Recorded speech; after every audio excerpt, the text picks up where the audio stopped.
Hello, my name is Dave Emory, and in this segment we're going to begin our examination of the remarkable new book Blood Oath by Stephen Worth, W-O-R-T-H, and Carl Jaspers, J-A-S-P-E-R-S, subtitled The Conspiracy to Murder Nicole Brown Simpson. This book was just published in softcover by Rainbow Books, copyright 1996. The ISBN number is 1-56825-058-4. This book is about an alleged conspiracy. I suspect this book is accurate in the vast bulk of its information, but the final confirmation has yet to come. I think this book is right on the money, although a few details may be disinformation. The authors hold open that possibility. This book is about a white supremacist plot to murder Nicole Brown Simpson, to frame OJ Simpson for the murder, and in turn to use this event to divide the races in the United States, to discredit and alter the judicial system, and to discredit law enforcement, the LAPD in particular, and also to polarize law enforcement officers and to recruit them into the white supremacist camp. I'm going to begin by reading the author's prologue and how they came to access this particular story via an informant who, like all of the other participants in this elite white supremacist strike team, is identified only by a code name. By the way, listeners to this segment should contact Spitfire and get a hold, and in fact they will be provided with our interview with Stephen Worth that should precede this particular series of half-hour segments taken from the book Blood Oath. Blood Oath, The Conspiracy to Murder Nicole Brown Simpson, begins with the following prologue explaining how the authors came to this story. This story begins, as does the story of the murders themselves, far from the grisly scene where Nicole Brown Simpson and Ronald Lyle Goldman were brutally slain. It all began months after the killings in a small, quiet community nestled safely within the rolling hills of Westchester County, inside the borders of New York State, where I, Stephen Worth, was engrossed in the day-to-day operation of a small corporation. 2,500 miles away, my co-author Carl Jaspers, a freelance writer, consultant, and ex-magazine columnist, was living and working in Los Angeles, California, the city of angels and of demons. Our on-and-off collaboration on various projects had spanned a period of 15 years. A strange combination of luck and fate brought us together to work on this book, our latest project. It all began during a busy lunch hour on Monday, April 24th, 1995. A telephone caller wanted to know if I was in the office that day. About an hour later, a plain manila envelope addressed to my true identity without a return address was delivered. It has been left just inside the side door of the building that housed my offices. The envelope contained a Los Angeles Times front-page article dated July 16th, 1993, and a note that claimed its author was responsible for the murders of Nicole Brown Simpson and Ron Goldman. I had been fascinated by the Brown-Goldman murder case as it unfolded, especially the swirling controversies that were starting to surround the various pieces of evidence, their locations, and how some of the evidence got to where it was found. In researching the subject, I contacted OJ's defense team and various city agencies, including the Los Angeles County District Attorney's Office, Los Angeles Police Department, or LAPD, the mayor's office, and several Los Angeles newspapers. It is highly likely that a person in one of these offices or a person intercepting their calls had passed my name and phone number on to an interested third party. The note, cut and pasted from newsprint, read, "Too many innocents have died. Oklahoma City is the latest. More is yet to come. I heard you are a writer. I have a story to tell. I helped frame OJ Simpson and kill Nicole Brown and Ron Goldman. I will contact you again." The caption of the article read, "Alleged white supremacists seized in assassination plot. Crime, Rodney King, First AME Church were among targets of at least one suspect, investigators say. Agents tracked Southland's hate group's activities for 18 months, leading to the 8 arrests." A reproduction of the complete front-page article is included in the appendices, copied from the original. At 10 minutes to 5 that afternoon, a man with a deep, raspy voice that sounded as though it had been ruined by cigarettes called. Without offering pleasantries, he asked me if I was interested in his story. Receiving a qualified yes, He directed me to take the envelope and note he had delivered, along with a pad of paper and a pen, to a payphone a couple of blocks away. If I wanted the story, I would have to be there in 5 minutes to receive another call. Thus began one of the most bizarre collaborations in the history of American journalism apart from Watergate. I was being handed my own deep-throat informant. The crime was the OJ Simpson murders. During the first conversation, the informant rambled on about his reasons for wanting to talk. In spite of his ramblings, he didn't seem stupid. On the contrary, he seemed to be quite an intelligent and well-informed man. However, he did seem nervous and agitated. He said he wanted to establish some ground rules so he could feel more comfortable about what he had to do. At the end of the call, he asked me to leave the envelope and note on top of the payphone. The informant was obsessed with concealing his identity. He didn't bother to offer an alias. I assigned him the code name Skinner so I could address him by name. Skinner liked his new name, chuckling that it fit his personality. His cryptic fashioning of the message piqued my curiosity. When I inquired why the Denver Post was included on the note, Skinner responded just as cryptically, quote, "In time, it will become self-evident," unquote. He became agitated when I pressed him further and would offer nothing else. Skinner's ramblings in that first conversation are summarized and presented in Chapter 4 from notes taken that day. Subsequent conversations are summarized in succeeding chapters. Wherever possible, as part of the agreement with the informant, his words are presented verbatim with little editing. To meet this goal, Skinner agreed to allow the taping of his conversations, but with an all-important caveat. Skinner's voice flowed through the receiver like a cold, icy wind. Quote, "Tape our conversations. Turn the voice into written words. Then destroy the tape. Don't reuse the tape or make copies. Each session will require a new tape and the destruction of the earlier one. A voice analyzer will be used to check your responses to my inquiries on this matter. Don't ever forget my blood oath, reprinted on page 3 before the preface of this book," unquote. By the way, the blood oath is the oath of the Bruderschweigen, or Silent Brotherhood. That is the American Nazi organization that evolved from the Order, founded by Robert J. Matthews. More about that later on in this discussion, and of which this elite white supremacist strike team, and we're going to talk about its name, was an outgrowth. The oath is, "Let me bear witness to you, my brothers, that should an enemy of our cause, whether he be from within or from without, and cause hurt to you, I will chase him to the ends of the earth and remove his head from his body." That's the oath that members of this organization apparently had to take, and that members of the Order did as well. And again, the informant, Skinner, informed Stephen Worth and his co-author that he should not ever forget that oath.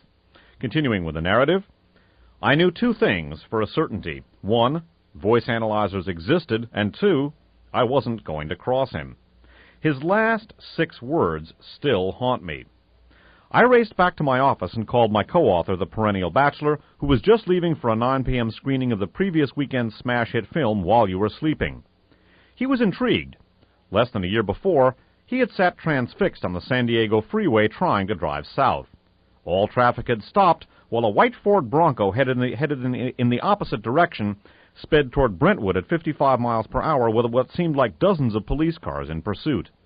The shoulders of the freeway were lined with cars cheering the Bronco on. Fans and banners that proclaimed, quote, "We love OJ," unquote, hung from the railings of overpasses. At the wheel was Al Cowlings. Crouched down in the back seat was OJ himself. It was rumored he had a loaded gun, a passport, and $10,000 in cash. My co-author remembered thinking it was quite a spectacle. He never dreamed he would be asked to jump into the middle of the OJ controversy 10 months later. When I told him about the informant, he didn't have to think. He suggested we go for it and canceled his plans for the evening. Together we discussed Skinner and the believability of his story. We made tentative plans to proceed with a jointly written book if Skinner's story held up. The division of labor was worked out. I would talk to Skinner, take notes, and perform preliminary research of the facts using the many sides of OJ-related material available through online services and on the Internet. Based on my notes and preliminary research, I would pound out a rough first draft, which I would then fax and or upload chapter by chapter to my co-author in L.A. His role would then be to dig deeper into the details of Skinner's story, to make sure they were possible as only someone in Los Angeles could do, and to reorganize my draft and rewrite it. Somehow, Skinner had learned that I traveled a lot. In fact, I was almost constantly on the road. Consequently, he insisted on telling his story to me via the phone at different locations around the country that corresponded with my prearranged travel. It was a test of perseverance. Skinner was not going to make it easy. He called me at the hotels in which I was staying. The times varied, but they were predominantly at night. He had to be the one making the calls. I could not call him. Instead, I received the calls at payphones in the hotel lobbies. I had no idea how Skinner obtained the numbers of these phones. He must have had help from someone within the various telephone companies involved. The states in which I received calls included New York, Texas, Utah, Nebraska, Maryland, and more. I began to feel I was being watched. He called me every few days over the next 8 weeks. On the phone, he insisted on doing most of the talking, often for over an hour or more, rarely letting me get a question in edgewise. He always seemed on the verge of hanging up, which he did a number of times when he felt like it. At the end of his story, the call stopped. We have not heard from our informant since mid-July of 1995. Skinner told a grand story, frequently losing himself in the drama of what he was saying, telling his story in dramatic and often pretentious cliched language. He often took the parts of the different characters he talked about. From time to time, he seemed to be imitating the voices of these people. Although he used their voices, he would never give them names. He would prompt me to suggest additional code names, giving me feedback on how close I came to capturing their personalities. True to his word, he checked the status of the previous tapes, and true to our word, we destroyed them. From the beginning, the informant seemed to be having fun with us, and we didn't trust him or his story. We felt manipulated like pawns, and often talked about ending our strange chessboard dance. Instead, a little voice inside one or the other always told us to hang in there a little longer. As authors, we threw ourselves into researching the facts Skinner had revealed. We did this primarily as a salve, hoping to soothe what at first seemed like a severe case of gullibility. By the way, I would add that, as you will see, I would not describe Skinner's language as pretentious, although I understand why the authors described it that way. Rather, I would describe it as the language of a true believer, and even though, as we shall see, Skinner relented concerning the crimes he had allegedly been involved in, nonetheless he remained steadfastly true to his fellow white supremacist comrades, and did not want to reveal their identities. So again, I would not describe his language as cliched or pretentious, although I can understand why the authors use those words. Rather, I would describe his language as the language of a true believer. Beginning again with this last paragraph. From the beginning, the informant seemed to be having fun with us, and we didn't trust him or his story. We felt manipulated like pawns, and often talked about ending our strange chessboard dance.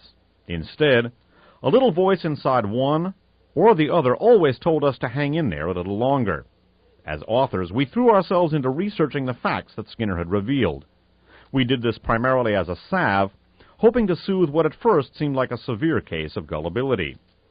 As Skinner's story and our research progressed, we began to recognize too many coincidences between his words, the slayings in Los Angeles, and the events described in the articles and reports we were researching. We were researching to dismiss any of it lightly. We read extensively about the slayings and the case against OJ, reading every page of grand jury and trial testimony. Taking advantage of my interest in such organizations as the Anti-Defamation League, the Jewish Defense League, and Klan Watch, we found and read their reports and talked to whomever at these organizations would talk to us. Reports of government commissions, national and local, concerned with the white supremacy movement and violence were ordered and read.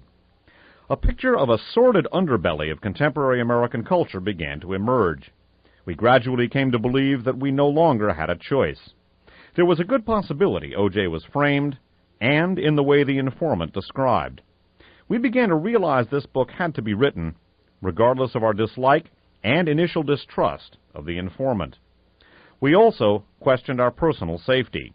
Even though Skinner assured us that no harm would come to us when the book was published, we had our doubts. He insisted that the group of which he was a part knew that writers had their job to do, and that they would come after him, not us, for breaking his oath. And that is the basic thrust of how the authors came by the story of the conspiracy, or the alleged conspiracy, to murder Nicole Brown Simpson to frame OJ Simpson. By the way, one of the conditions that their informant imposed was that 10% or more of the proceeds of the book be donated to a fund for to assist the victims of the Oklahoma City bombing. And it was Skinner's contention that this same elite underground, white supremacist underground, was responsible for the Oklahoma City bombing. We should note that the informant had apparently had extensive combat experience in Vietnam, and that after Oklahoma City, he began to have the Vietnam-related nightmares that he had previously had, and the carnage at Oklahoma City, plus the apparent loss, or at least according to him, the loss of some of his kinsmen, which is a term he uses to refer to his fellow white supremacists, this led him to relent about what he had been participating in. And so he basically decided to come clean and break the story, although he was, again, steadfastly loyal to his white supremacist comrades in arms.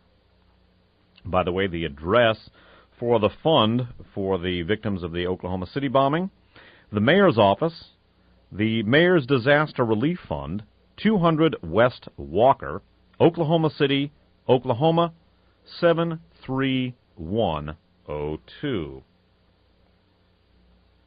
Now, the informant maintained to the authors, Stephen Worth and Carl Jaspers, that one of the operations that this group had been in, by the way, the group's name was CAUSE, standing for Christian Aryan Underground Special Enforcers, and this was an elite white supremacist team, as we shall see, composed of people with extraordinary military and law enforcement credentials in their pedigrees, that was put together to not only unite various white supremacist groups in this country, but to unite them in a program of combat, covert operations, and psychological operations, as we shall see.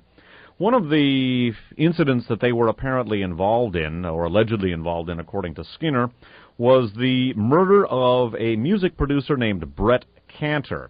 During the course of the OJ Simpson trial, OJ's defense attorneys and also a few journalists pointed out the similarities between the way in which Ron Goldman and Nicole Brown had been murdered and the methodology in the unsolved murder of a music producer and nightclub owner named Brett Cantor, C-A-N-T-O-R, who was an acquaintance, by the way, of several of the principals in the case itself, meaning O.J., Nicole, and I believe Ron also.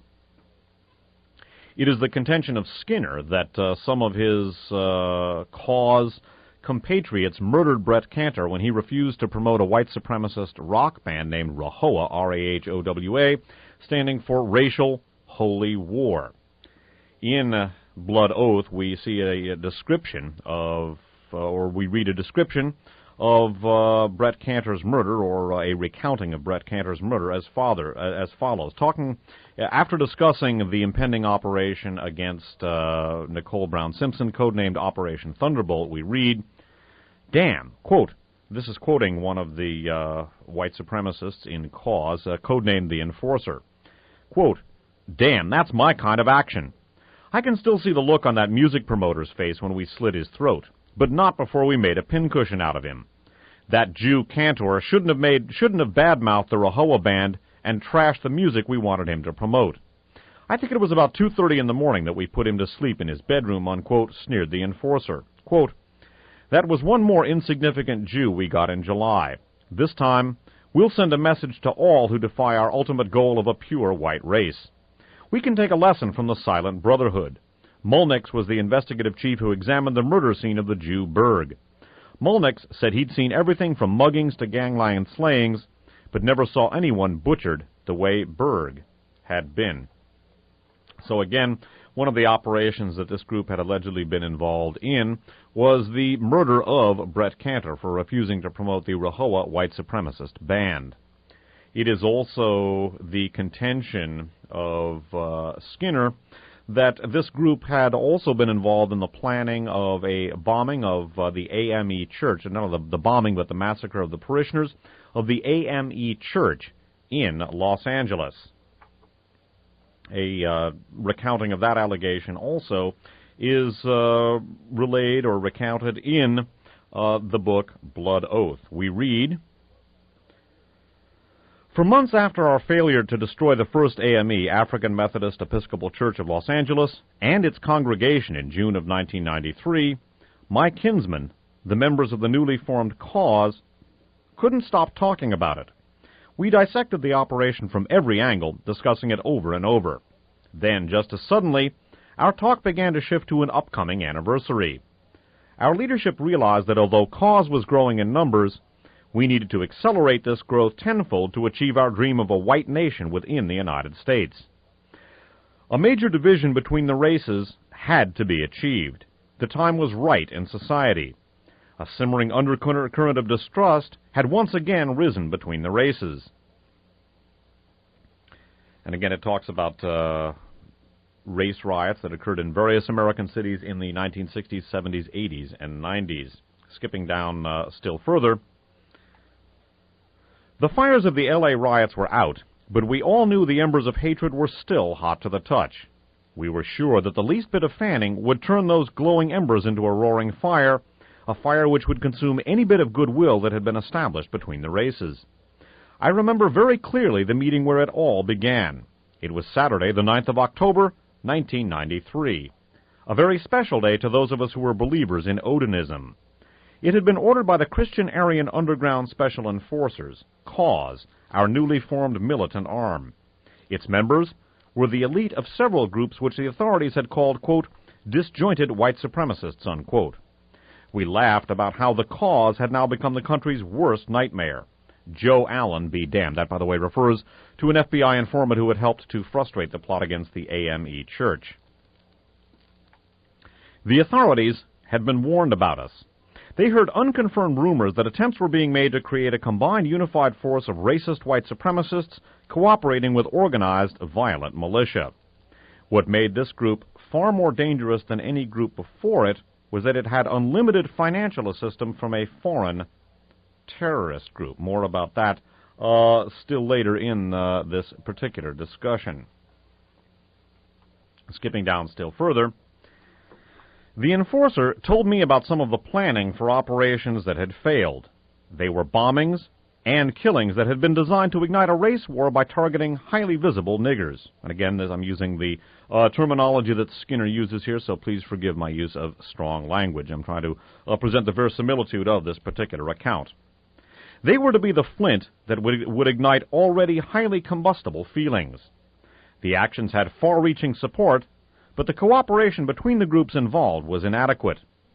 The enforcer recalled how a semi-coordinated operation to assassinate Rodney King and destroy the first African Methodist Episcopal Church in Los Angeles by the Fourth Reich Skinheads, or FRS, along with similar attempts in Oregon, had been discovered and aborted in July.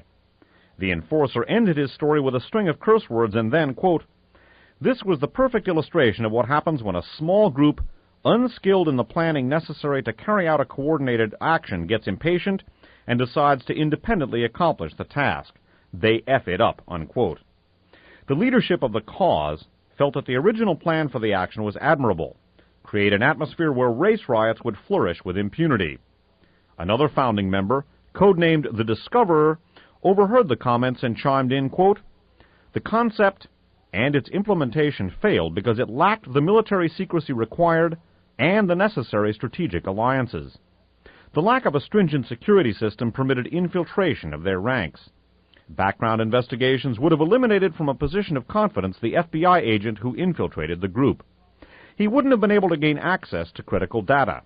As it was, we finally did penetrate his cover with the help of one of our Oklahoma City brethren. They're real sharp. We're going to do something together with them real soon. But his unmasking came too late, only 3 days before the FBI arrests. The plan did not fail because the FRS lacked weapons or dedicated followers. Its failure can be traced to Joe Allen, a Judas of the worst kind. He's just like the other Judas Martinez who helped the authorities capture and kill some of our people, those gallant members of the Order.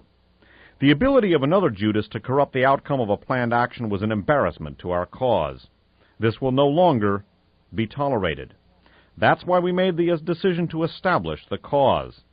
We have taken measures so that the cause cannot be infiltrated by traitors to the white race like those who infest the authoritarian establishment at all levels," unquote. We were all sure that a unification of white supremacist organizations with a council of only the 3 most loyal members of each member group would guarantee no more infiltration and embarrassment. It would also allow us to successfully pull off our 10-year anniversary celebration of Alan Berg's death. Again, Alan Berg was the Denver talk show host who was assassinated by the Order, the militant Nazi organization that was a spin-off of the Church of Jesus Christ Christian, the Aryan Nations group that is headquartered in Hayden Lake. Eventually, that group was brought to heel by law enforcement members. However, the full roster, I guess one could say, of the Order was never fully taken stock of or brought in, and it's pretty evident, at least if one can believe the account presented here, that that type of operation and indeed that milieu has proceeded to grow and prosper. So again, according to Skinner's allegations, Operation Thunderbolt, the murder of Nicole Brown Simpson and the framing of OJ Simpson, was intended to, among other things, at least in temporal terms, to celebrate the 10th anniversary of the murder of Alan Berg. Several things to call attention to. First of all, the founding member of CAUSE, codenamed Discoverer, talks about the need to implement strict military security and strategic alliances. He also talks about the assistance that this group apparently received, at least according to the account presented here, from one of their, quote, Oklahoma City brethren, and also talks about doing something together with them real soon. According to Skinner, the Oklahoma City operation was pulled off by this particular group, which apparently has infiltrated to a considerable extent many of the militia groups and Patriots networks as well. As I've indicated in the past, those groups are not coterminous by any means with Nazis or white supremacists. Many of the people in those groups are sincere patriots and very, very fine people, or even a few liberals in some of the militia groups. However, at the same time, there is a very dark underbelly to some of those groups, and I am personally critical of the lack of recognition or understanding on the part of many of the militia groups and the Patriots networks of the very virulent Nazi and fascist elements within their ranks. So some of them, according to Skinner, apparently pulled off Oklahoma City, and it was guilt over Oklahoma City plus his recurring Vietnam nightmares due to the Oklahoma City carnage and the slaughter of Ron and Nicole that prompted his change of heart. That concludes this segment. We're going to continue with our presentation of the very important and chilling book, Blood Oath, on the other side of this cassette. Hello, my name's Dave Emory, and in this segment we're going to continue with readings from a new book called Blood Oath by Stephen Worth and Carl Jaspers. That is subtitled The Conspiracy to Murder Nicole Brown Simpson. It's published in softcover by Rainbow Books, copyright 1996. This book is about an alleged, and I say alleged because the information comes from an anonymous informant, an alleged white supremacist conspiracy to murder Nicole Brown Simpson and to frame O.J. Simpson for the killings for reasons which we shall discuss. I personally suspect that this book is basically on the mark. However, even the authors believe that it's altogether possible that there may be some disinformation in this particular work. However, I think this book is basically the truth with a capital T concerning the murders of Nicole Brown Simpson and Ron Goldman. The fact of the matter is, and I'm not going to discuss the author's lengthy discussion of the phenomenal discrepancies in the state's case and in the physical evidence, what O.J. Simpson was alleged to have done is physically impossible. That has been my contention almost from the beginning of this case. For those doubting Thomases and doubting Thomasinas, there's a very good and lengthy discussion in this book about the numerous evidentiary anomalies and the many unaccountable aspects of the case, if one were to believe that OJ Simpson was the perpetrator. I would note that he not only was acquitted, but a mock trial in Phoenix acquitted him as well. So, again, I think that it is evident that O.J. Simpson was framed, whoever may have done it, and my personal belief is that the story presented in Blood Oath is accurate in its... it is fundamentally accurate, although there may be some elements of disinformation, and in fact, the authors indicate that Skinner may have deliberately introduced some disinformation vis-a-vis some of the things it could have identified some of his Nazi comrades in arms, to whom he remains at least psychologically loyal, even though he recognizes that they will come after him and try to find him and kill him for having betrayed their cause. Nonetheless, I think that not only is this book almost certainly accurate in its in the bulk of its information, but I also want to underscore that many of the things that are presented in this book check out with other pieces of information that have come to light, and indeed the authors point that out as well, and we will discuss many of the points of intersection between Skinner's story. Skinner is the code name for the author's informant, and other things that can be verified from the media and the verifiable objective research. One of the points that I have made from the beginning about the O.J. Simpson case was my working hypothesis that the murders of Ron and Nicole and the framing of O.J. basically constituted a PSYOP, a type of intelligence operation known as a psychological operation. I have long suspected and still suspect the possibility of a degree of overlap between some of the elements involved in this and some elements of our own and perhaps other national security establishments as well. In a miscellaneous 8-segment series entitled Specialized Knowledge and Abilities, I discussed my suspicion that many of the terrorist incidents that have overtaken this country in recent months and years, as well as some of the incidents in Europe and elsewhere, were produced by fascist elements not only at the street level but with assistance from the inside of the political and national security establishments of their respective countries, and beyond that, these fascist elements inside and outside of government are in league with each other around the world. And indeed, the story presented by Skinner would seem to confirm many of my suspicions presented in that series. We should note that the strike team of which Skinner was apparently a part was part of a small blind cell, and they did not know the other elements involved in this particular operation or who may have been above them.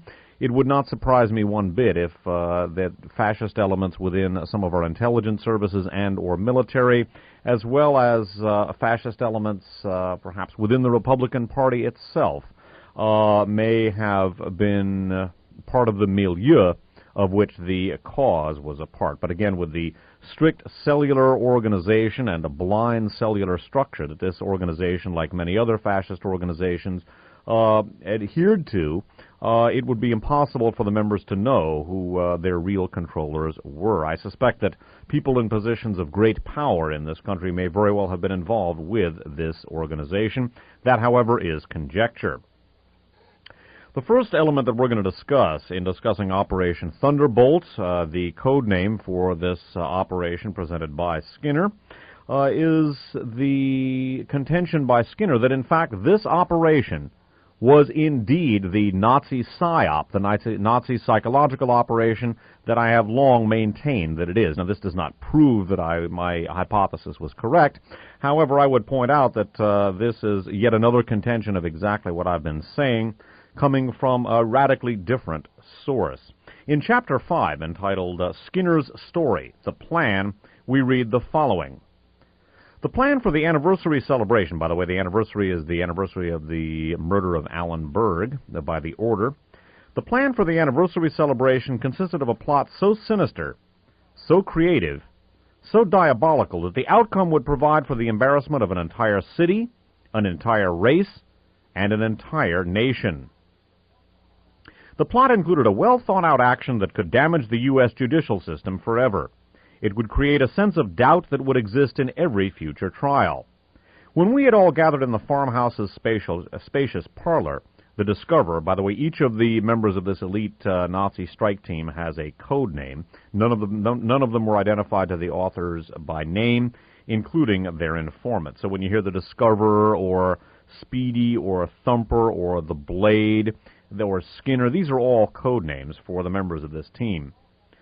Beginning again, when we had all gathered in the farmhouse's spacious parlor, the Discoverer continued to explain the rationale of the plan. Quote,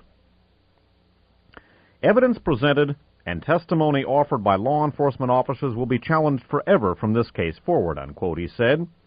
Still quoting, it's a plan designed in part to be a payback for all those responsible for actions that have been carried out against freedom-loving white supremacists, unquote. Another founder of the cause picked up the explanation. Quote, the plan is centered around an individual easily recognized and respected among blacks and whites. It will look like he's being framed by the authorities. The situation is designed to call upon and challenge interpersonal beliefs that every person holds. People will choose sides.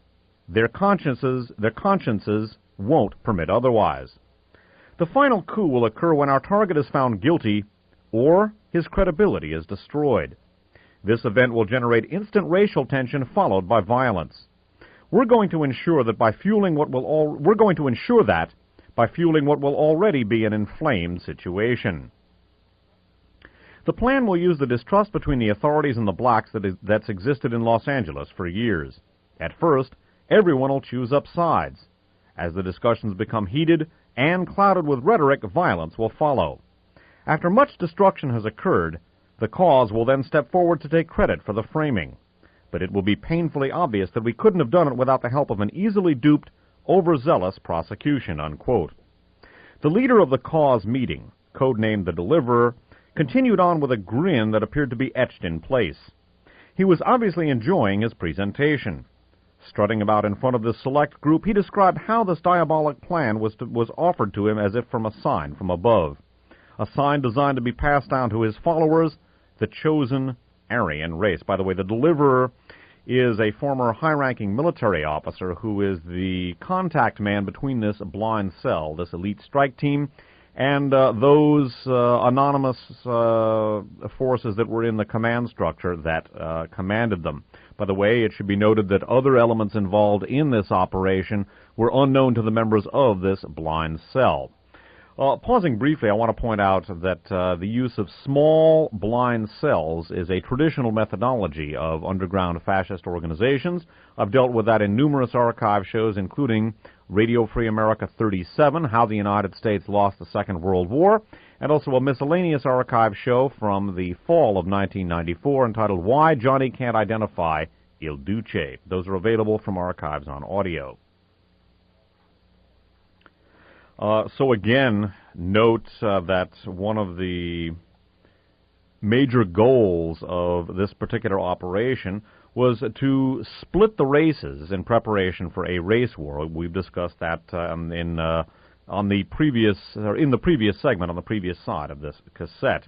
I also want to point out that in addition to alienating the races from each other and dividing and antagonizing black and white, this operation was intended to discredit the judicial system itself and to discredit law enforcement.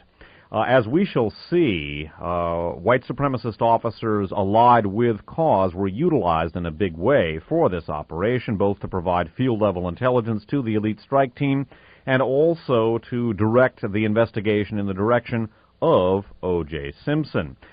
Even though white supremacist elements loyal to this unit and within the L.A. legal system were involved with the framing of O.J. Simpson, and even though other officers not necessarily connected with this organization further manufactured evidence to frame O.J. Simpson, we should note that law enforcement itself and the Los Angeles Police Department in particular were targets of this particular PSYOP. And again, this is, according to Skinner anyway, a Nazi PSYOP, just as I have long been saying. So again, the targets of this operation, I'm not talking about the individuals, but the goals to divide the races in preparation for a race war which would lead to the ascension of the white supremacist movement in the United States, the discrediting and amending of the judicial system, and the discrediting and antagonizing of the LAPD and law enforcement in general. Again, this is a psychological operation.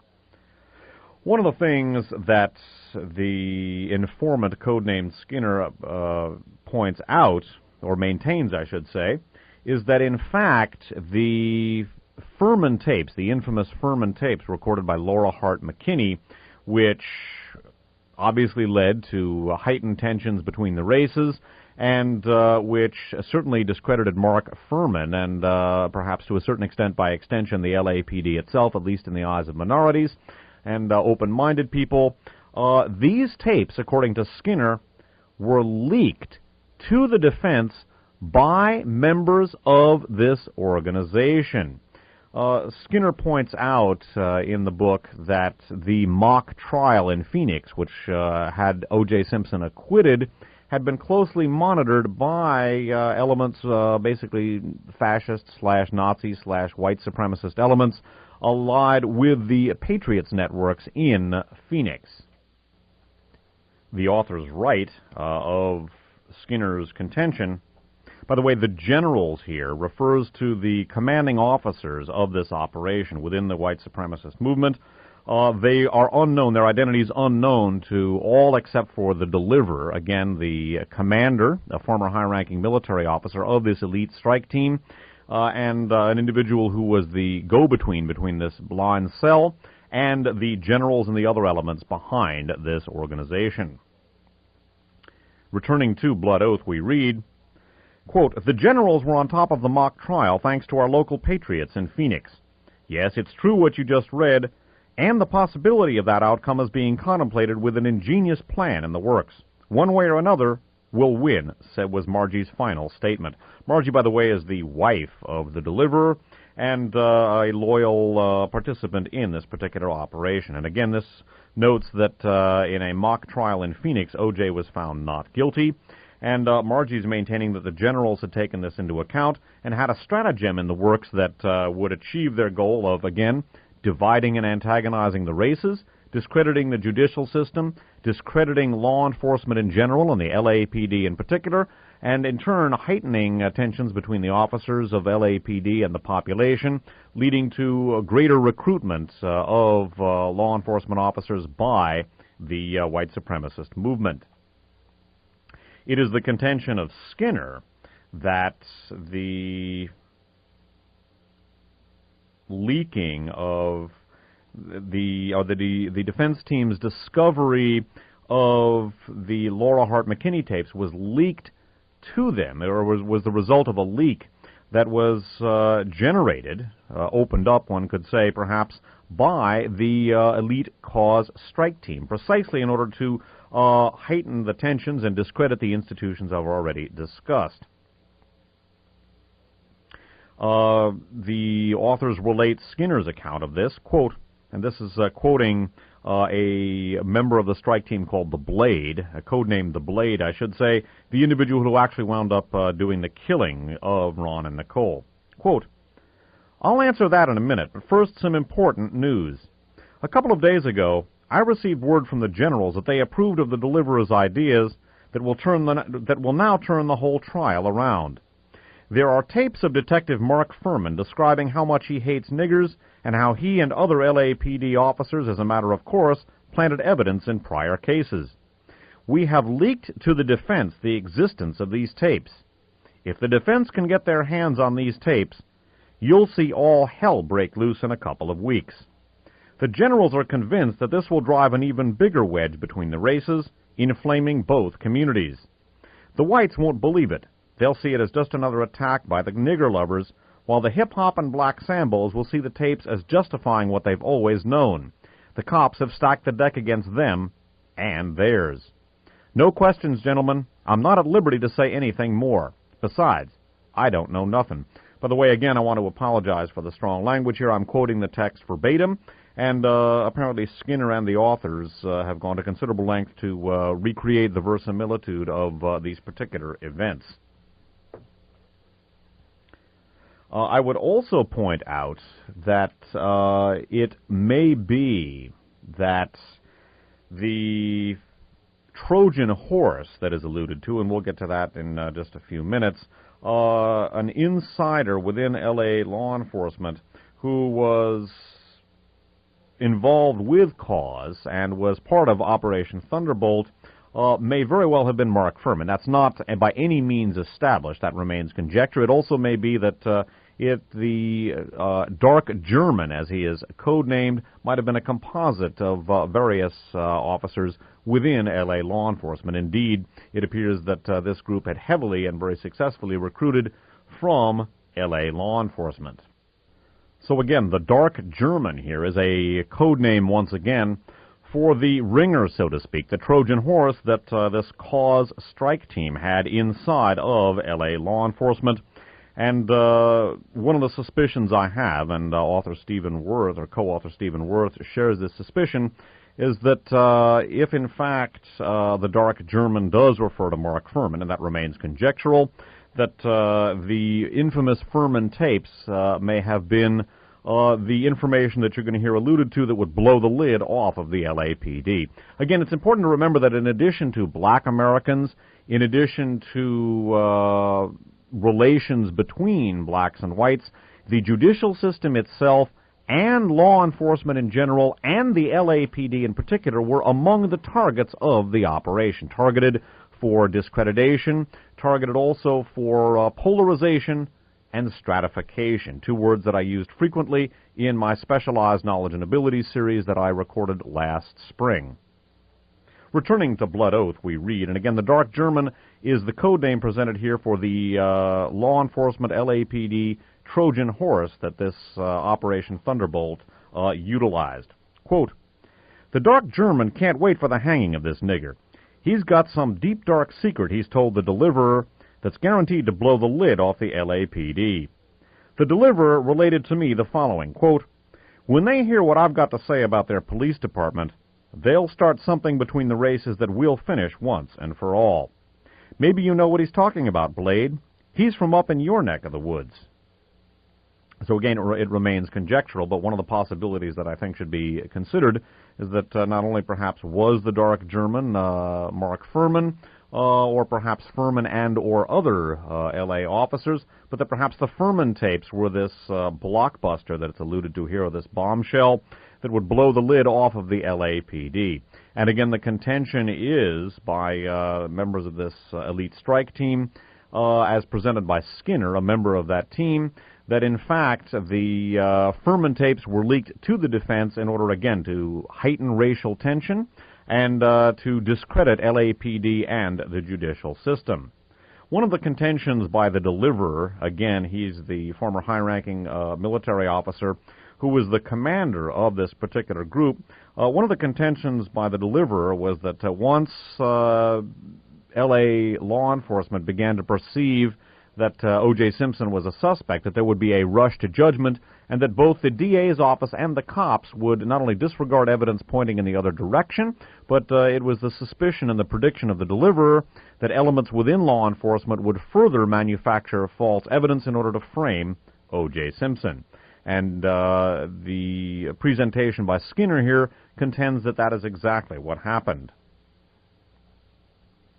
Continuing here with Skinner's account, quote, "I'll answer that in a minute, but first some important news. A couple of days ago I received word from the generals that they approved one of the deliverer's ideas that will now," that's the segment that I just read you. Might as well read this again.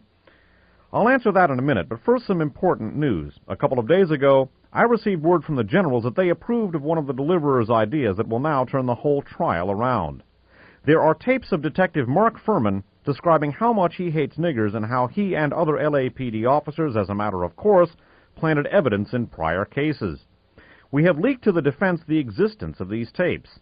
If the defense can get their hands on these tapes, you'll see all hell break loose in a couple of weeks. The generals are convinced that this will drive an even bigger wedge between the races, inflaming both communities. The whites won't believe it. They'll see it as just another attack by the nigger lovers, while the hip-hop and black Sambos will see the tapes as justifying what they've always known. The cops have stacked the deck against them and theirs. No questions, gentlemen. I'm not at liberty to say anything more. Besides, I don't know nothing. There then follows the reference to the police further manufacturing false evidence against O.J. Simpson. By the way, the reference here to Colby, C-O-L-B-Y, is a reference to the code name of a member of this team who was a blood and DNA specialist who obtained for them a sample of O.J. Simpson's blood. More about that later. And skipping down, we read, quote, "When you work with blood, as Colby did, you learn some of the things the forensic people look for," stated the enforcer. He went over Skinner's explanation again in more detail. Quote, "A cardboard tube is inserted into each sock. Holding each sock by the tube end, the atomizer is used to spray the solution of blood and water onto the socks. Each sock is positioned with the lower part of the sock toward the atomizer nozzle to duplicate blood splashing up from footsteps. As the tubes are removed, there is always the possibility that one of the tubes can have an excess of blood on it from seepage through the sock. Potentially, some of this blood could get onto the inside of the sock as the tube is removed. This may cause a slight smear on the sock, like the one the prosecution's got. Whoever performed the plant was sloppy. It definitely wasn't us," unquote. So again, the contention here is that it was not members of a cause of this elite strike team in Operation Thunderbolt that performed the planting of the blood on the socks. And again, the prediction by the deliverer was that once it became apparent, or once it appeared to the DA's office and the police themselves that O.J. was a suspect, that there would be a rush to judgment, the DA's office would overlook evidence pointing in other directions, and that the cops would very possibly further manufacture evidence against O.J. Simpson. And as we will see, the role of the Trojan horse, the dark German, again, the L.A. law enforcement insider, who was part of Operation Thunderbolt, was to direct the operation, direct the investigation into the direction of, or in the direction of, O.J. Simpson.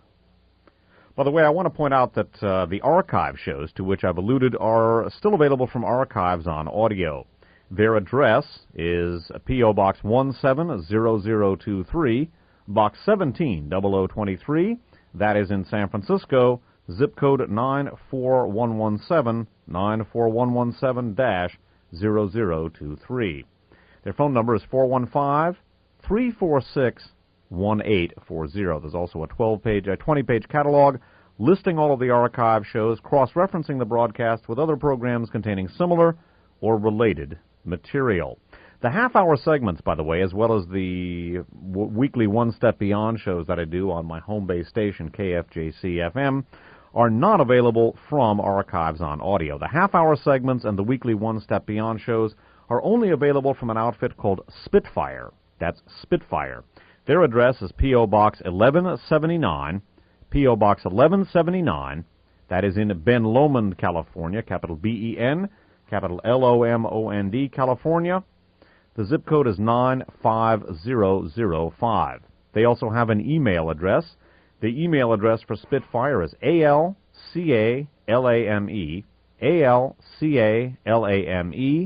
at ix.netcom.com. Once again, that's ALCALAME at ix.netcom.com. Before concluding this segment, I also want to mention people have frequently asked me when I was going to begin doing some writing or have something out in print. I'm in the process of launching my own political journal. It hopefully will begin publication before too much longer. I can't discuss it in any detail because I will be getting money from that, hopefully, knock knock. However, people that would like to inquire about that can write to the following address, Box 191710. Box 191710, that's in San Francisco, California, zip code 94119, 94119-1710. By the way, the publication is entitled Other Means. It comes from the quote from Prussian military theoretician Karl von Clausewitz that war is the continuation of politics by other means. And again, other means can be contacted at Box 191710. That is in San Francisco, zip code 94119-1710. Or you can contact me via email at demory, D-E-M-O-R-Y, at well well.com. That's DEMORY at well.com. That concludes this particular segment. In our next segment, we're going to take a look at not only the unnamed foreign terrorist group, probably a German Nazi group from the context, but that's not established, and also the Trojan horse or horses, the white supremacist officers within the LA legal system who were a vital component of Operation Thunderbolt, the code name for this Nazi PSYOP performed by this particular group identified by Skinner as codenamed CAUSE, C-A-U-S-E. That concludes this segment. My name's Dave Emory. Thanks for listening. Hello, my name's Dave Emory, and in this segment we're going to continue with our analysis and excerpting of the book Blood Oath, subtitled The Conspiracy to Murder Nicole Brown Simpson. The book was co-authored by Stephen Worth and Carl Jaspers, published in softcover by Rainbow Books, copyright 1996. This book presents a scenario in which an elite group of white supremacists, and in particular a six-man elite strike team, about which we'll have more to say in a minute, did the actual murders of Nicole Brown Simpson and Ronald Goldman, framed OJ Simpson, in order to basically accomplish a number of things. This was, according to the account presented here, a Nazi PSYOP intended to split the races, perhaps in preparation for igniting a race war, to discredit and alter the judicial system, and to discredit law enforcement in general and the LAPD in particular, also to alienate officers in such a way as they would become further recruits to the white supremacist cause. One of the suspicions that I had long held concerning the O.J. Simpson case was the possible involvement of Nazi or white supremacist officers with the framing of O.J. Simpson. Indeed, there is a history of white supremacist and Nazi activity within the ranks of L.A. law enforcement. What we're going to look at now is the recruiting efforts of a white supremacist and a Klan leader named Dennis Mahone, M-A-H-O-N, within the ranks of L.A. law enforcement. Reading now from Blood Oath. On Saturday, April 20th of 1991, the Los Angeles Times published an article entitled, "Klan's Attempt to Recruit Police Probed," unquote. The White Knights, a faction of the Kansas City, Missouri Ku Klux Klan, were actively recruiting members of the Los Angeles Police Department. The leader of the White Knights, the Imperial Dragon Dennis Mahone, was quoted from a telephone interview, quote, "Recruitment applications had been mailed to several LAPD divisions, to individual officers at the stations, and to some officers' homes," unquote. He stated that he had received about 50 responses from officers asking for more information. A handful returned filled-in applications. Moreover, he said, if, quote, "they, cops, see Police Chief Daryl Gates hammered, then you're going to see a lot of guys join up," unquote.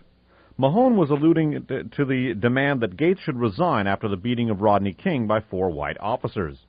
Mahone, who has an office and followers in Tulsa, Oklahoma, made the following chilling statement, quote, "We're the most violent Klan in America, and we are trained in counterinsurgency," unquote. Continuing his recruitment in November of 1991, Dennis Mahone traveled to an area near Königs Wusterhausen in Germany to organize German skinheads. In a speech he bellowed, quote, "Race, nation, family, Sieg Heil," unquote. Well known to all were a series of trials in Los Angeles following the riots and their accompanying investigations. Equally publicized was the resignation of Police Chief Daryl Gates. We're going to have more to say about Dennis Mahone later on in the program. Suffice it to say that he is among the white supremacists whose alleged links to Timothy McVeigh are being probed. Certainly McVeigh was an acquaintance of his, according to information presented by McVeigh's counsel. We've touched, in fact, on the alleged Dennis Mahone connection in an article that from the Los Angeles Times that I read this past winter.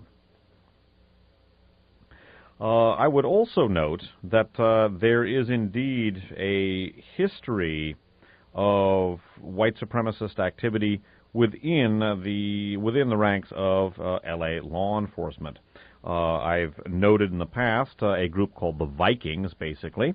A discussion of the Vikings is presented in Blood Oath as follows. An investigation into possible racist deputy gangs focused on the Linwood station where allegations were made by the Long Beach Press-Telegram and other newspapers. In a lawsuit brought against the County of Los Angeles by the plaintiffs, Judge Thomas Hatter found in Thomas, and that gives the court name, findings of fact and conclusions of law that, quote, many of the incidents which brought this motion involved a group of Linwood area deputies who were members of a neo-Nazi white supremacist gang, the Vikings, which exists with the knowledge of departmental policymakers. So again, there is a history of white supremacist activity within the L.A. Police Department. Note, in particular, Dennis Mahone and his White Knights group. Note Mahone's connections with German fascists and networking between American and European fascist groups, German in particular, is something I have discussed in numerous programs, including the aforementioned Specialized Knowledge and Abilities series.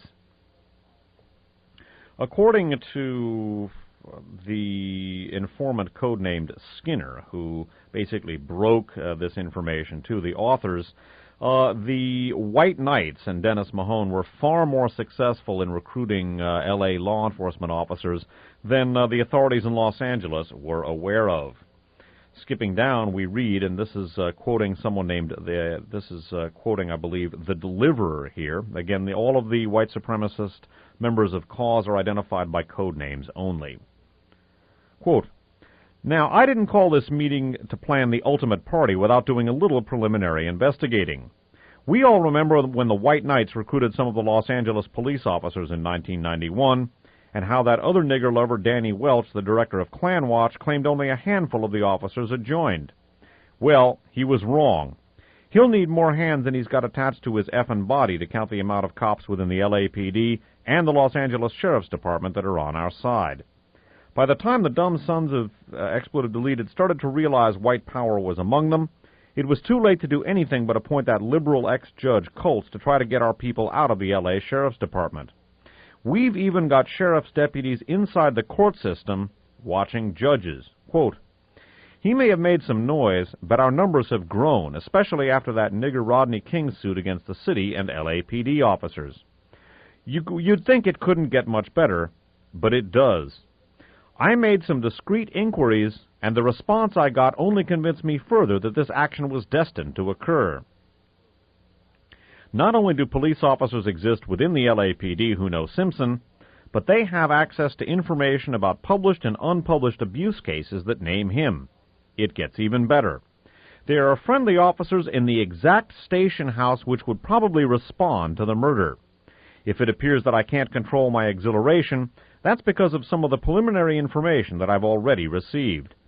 We've got access to the LAPD computer databases via our moles, and their information is priceless, unquote. So again, white supremacist moles within LA law enforcement, according to the account presented by Skinner, were providing field-level intelligence to the cause strike team for Operation Thunderbolt. Continuing, Simpson has been divorced from his wife since October of 1992, and there are some 911 tapes that will target him and provide a motive. The LAPD is filled with guys who would like to retire with the big celebrity homicide arrest under their belt. They'll make sure that the investigation points towards Simpson from the get-go. They said the new DA Garcetti doesn't want any foul-ups by the prosecution in any future cases. They've been burned in so many high-profile cases, they'll want to tie this one up as quickly as possible, especially when they'll have an avalanche of evidence waiting to seal the nigger's fate. We've got the perfect Trojan horse inside the police department. I think this one guy wants to do this more than we do. He keeps supplying information and ideas as if he was an encyclopedia filled with knowledge about Simpson. He hates OJ's guts. And again, note that according to the account presented by Skinner, this operation relied in part on white supremacist officers allied with this outfit within the very station house that would respond to the murders. Also, these officers, or the unnamed Trojan horse, continued to provide field-level intelligence to the conspirators even after the initial decision to go forward with the operation was presented. Returning once again to Blood Oath, quote, And this is quoting the deliverer once again. Again, the deliverer is described here as a former very high-ranking military officer who is the leader of the group and the contact between this blind cell and the generals, their superiors within the organization, and also the unnamed foreign terrorist group, probably German, that was providing them with unlimited financing. Quote, "Our contacts in Los Angeles reported a very important incident had occurred. It drives another nail into OJ's coffin.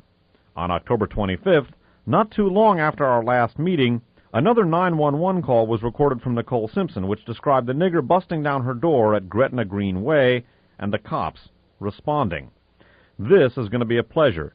Taking out these two birds with one stone is worth all the planning and effort." So again, according to the account presented here, field-level intelligence was provided to the conspirators even after the initial go decision had been made. It should also be noted that, again, one of the major roles of the white supremacist officers allied with this operation or involved with it, and by the way, their identity is unknown to the strike team itself. Again, this was a blind cell. One of the goals was to initially point the investigation in the direction of O.J. Simpson. The deliverer, returning to Blood Oath, the deliverer replied quickly, quote, "I guess you forget about our kinsmen inside the LAPD and the LASD. We can't forget about our Trojan horse we talked about. Those kinsmen have been extremely active in our behalf," unquote. For the first time, a clearly audible murmur rose. It was electrifying to hear. And indeed, the Trojan horse and the officer, or perhaps officers, it's unclear, because the exact identity of the Dark German, as he is codenamed, and apparently officers from the station house that would respond to this killing, or an officer, was the individual or perhaps a group of people who led the investigation in the direction of O.J. Simpson. And again, in the previous segment, we talked about the Dark German and the secret that he had told the generals, and the deliverer that would blow the lid off of the LAPD. I suspect, but cannot prove, and Stephen Worth agrees, that may very well be Furman and the Furman tapes. But again, I want to stress that is conjecture and has not been proved. Also alleged by Skinner is that some of the white supremacist officers allied with Cause and allied with this operation delivered a warning to O.J. Simpson. And again here, quoting the deliverer, quote, "Now get this, some of our sympathetic LAPD detectives have warned O.J. Simpson that his life is in danger. So what does he do? It's insulting enough that this nigger is responsible for bringing mud children into our world, but this mother bleeper spends time raising money for the Zogs," and it refers to O.J. Simpson's apparently having raised money for various Jewish charity causes. And so again, according to the account presented here, these officers actually delivered a warning to O.J. Simpson. That in and of itself has not been confirmed, but there is an account from a printed source that maintains that O.J. Simpson was indeed warned that a KKK-type group was after him and was threatening him with death. Returning to Blood Oath, this was corroborated by Cato Kalin in the book The Whole Truth by Mark Elliott, pages 244 and 5. Quote, "O.J. told Cato he was worried about what he referred to only as, quote, some KKK group, unquote. He believed they were out to get him. Several times during the months Cato lived at his house, he told him about a group he knew of that hated blacks and Jews, and because he was black and an active fundraiser for several Jewish charitable organizations, he was a top target on their hit list. He was convinced that his life was in danger and that they wouldn't rest until he was dead. He told Cato he had heard about this from several of his detective friends, and that the FBI had also been in contact to warn him. As a result, he said, he was constantly in fear of being hit. He said he told Nicole about it, but that she didn't believe him." One wonders, and again this is pure conjecture, whether that might have had something to do with the stiletto knife that O.J. purchased. And still more about the threats against O.J. Simpson from white supremacist groups. Again, whether or not it was the detectives alluded to in that account that I read earlier remains to be determined. Returning once again to Blood Oath. The lack of recognition for Singular's book, and by the way, this alludes to the book Legacy of Deception by Stephen Singular, which presents a very similar and related scenario for the OJ Simpson frame-up. Stephen Singular was the author of the book Talk to Death about the Order's murder of Alan Berg, the 10th anniversary of which Operation Thunderbolt, the murder of Nicole and framing of OJ Simpson, was meant to observe. And Stephen Singular was contacted by, again, an anonymous informant within the L.A. legal system who contacted him specifically because of his work on the Order and the murder of Alan Berg. And this source said that now neo-Nazis were not just on the fringes of society, but were working from within the system and doing a great deal of damage. I would say that's something of an understatement at this point. Returning once again to Blood Oath. The lack of recognition for Singular's book and the behavior of Geraldo Rivera form one more significant coincidence, that of the media continuing to ignore information that doesn't fit its theories. During a recent Geraldo show, Mark Elliott, author of Cato Kalin, The Whole Truth, called in to discuss the Cato tapes. Elliott reported for the first time that Cato told him O.J. had received threats from a neo-Nazi group.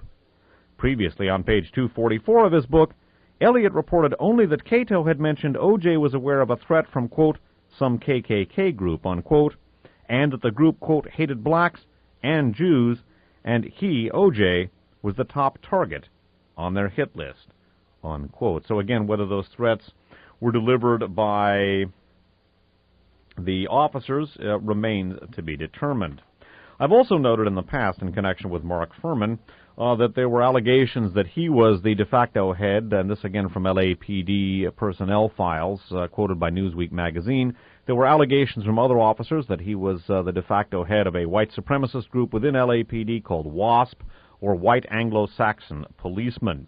I've also noted that, as have many others, that he retired to Sandpoint, Idaho, that's up in Aryan Nations country. Also, that small town of 5,200 not only has an identity Christian congregation headed up by a guy named Dave Barwell, but also is home to the newly retired Louis Beam. Louis Beam, a top Aryan Nations official, and the author of the leaderless resistance strategy of forming small underground cells to wage a violent war against the system.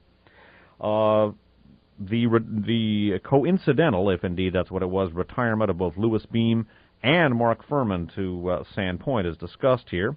Returning to Blood Oath, a series of coincidences involved Sandpoint, Idaho, and one Louis Beam. Sandpoint appears to have developed a magnetic appeal, attracting individuals from our nation as a. There's a misprint here. A series of coincidences involved Sandpoint, Idaho, and one Louis Beam. Sandpoint appears to have developed a magnetic appeal, attracting individuals that our nation as a whole has been more than willing to give up. Was it pure coincidence that Louis Beam, a fantastically effective organizer for the Aryan Nations, retired here at about the same time as Mark Furman? Louis Beam, a friend of Richard Butler, the founder of the Aryan Nations, was a charter member of its splinter group, the Order, founded in 1983 after Butler called for a racial holy war. The Order was responsible for the murder of Denver radio talk show host Alan Berg a year later. Klanwatch credits Beam with the group's recent comeback through the use of such rhetoric as, quote, "Get ready for what we know is coming. Everyone talks of a race war. How many guns, bullets, food, training, preparations have you made? Our forefathers built this country with courage and blood. It will take fresh blood, but by God, a lot of it will be the blood of our enemies. Get ready," unquote. And also noted is a point system that Louis Beam discussed. This from the Klanwatch intelligence report, maintaining that Mr. Beam spoke as follows. In their October 1995 edition, Louis Beam created an assassination point system in 1983 that was used to reward Aryan Nations warriors who kill enforcement officers, that's policemen basically, federal officials, civil rights leaders, and other, quote, enemies, unquote. The Order adopted Beam's point system to motivate its members. So again, whether or not it's a coincidence, Louis Beam, quote, retires, unquote, to Sandpoint, right about the same time as Mark Furman retires to that same area. And again, whether Mark Furman is the Dark German or part of the Trojan horse alluded to in the previous accounts remains to be determined. Also alleged by Skinner is that in addition to law enforcement people within the forensics departments of various law enforcement agencies, and this may very possibly be LAPD, were also very much involved not only with the cause against capital C, capital A, capital U, capital S, capital E, but involved with providing intelligence information for Operation Thunderbolt. We read, quote, "We need to get information about OJ's doctors and plan visits for checkups in talking to some forensic lab people who were kinsmen. I gained an insight into some other items that could be used in the frame. One of the guys checked a legal database he had access to." So again, in addition to law enforcement officers, they also had access to forensics people. The next point we're going to discuss, and we've already touched on this ever so briefly in the earlier segments, concerns Skinner's contention that this particular operation was financed from abroad with unlimited financing from a foreign terrorist group. Repeating a brief passage from a previous segment, "What made this group far more dangerous than any before was that it had unlimited financial assistance from a foreign terrorist group." I would note that in the book Unholy Alliance by Peter Levenda, there's information related which in turn comes from the book by an order turncoat and informant named Thomas Martinez, that the order got funding from German, quote, families in Latin America. That's probably the what I call the underground Reich, the Third Reich residua, that have reformed anew in the very powerful Bormann Flight Capital Organization in Latin America. Although possibly families, I suspect that families is a code word. More about the unnamed foreign terrorist group, and from the passage I'm about to read you, I suspect that it is German, although there is no proof of that.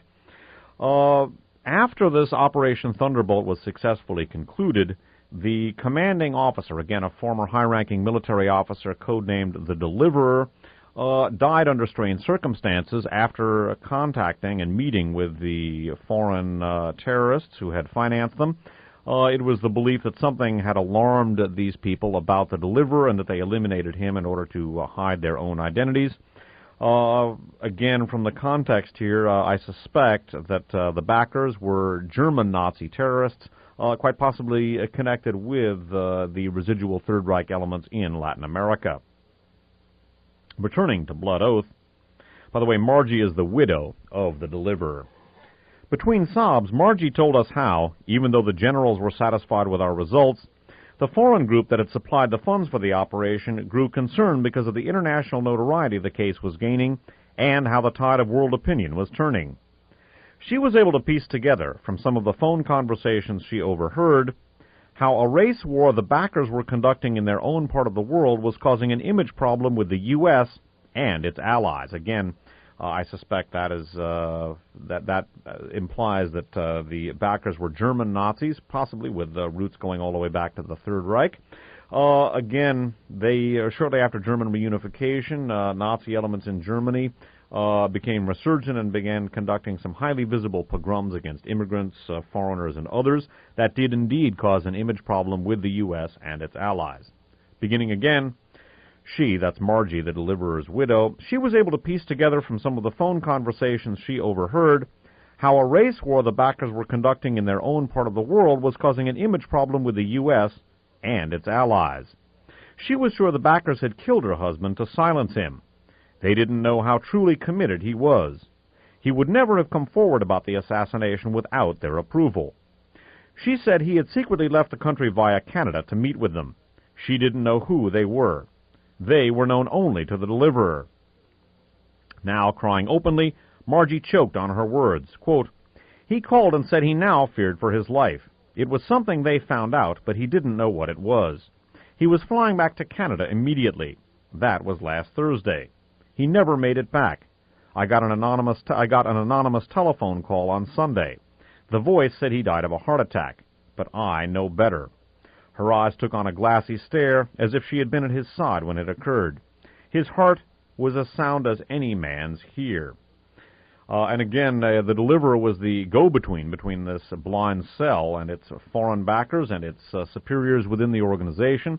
One of the strategic advantages of the blind cell is that it makes it very difficult for an operation to unravel past a point. And also, if for any reason a given cell needs to be cauterized from the other organization, the leader, the contact man, can be disposed of, as apparently the Deliverer was for whatever reason.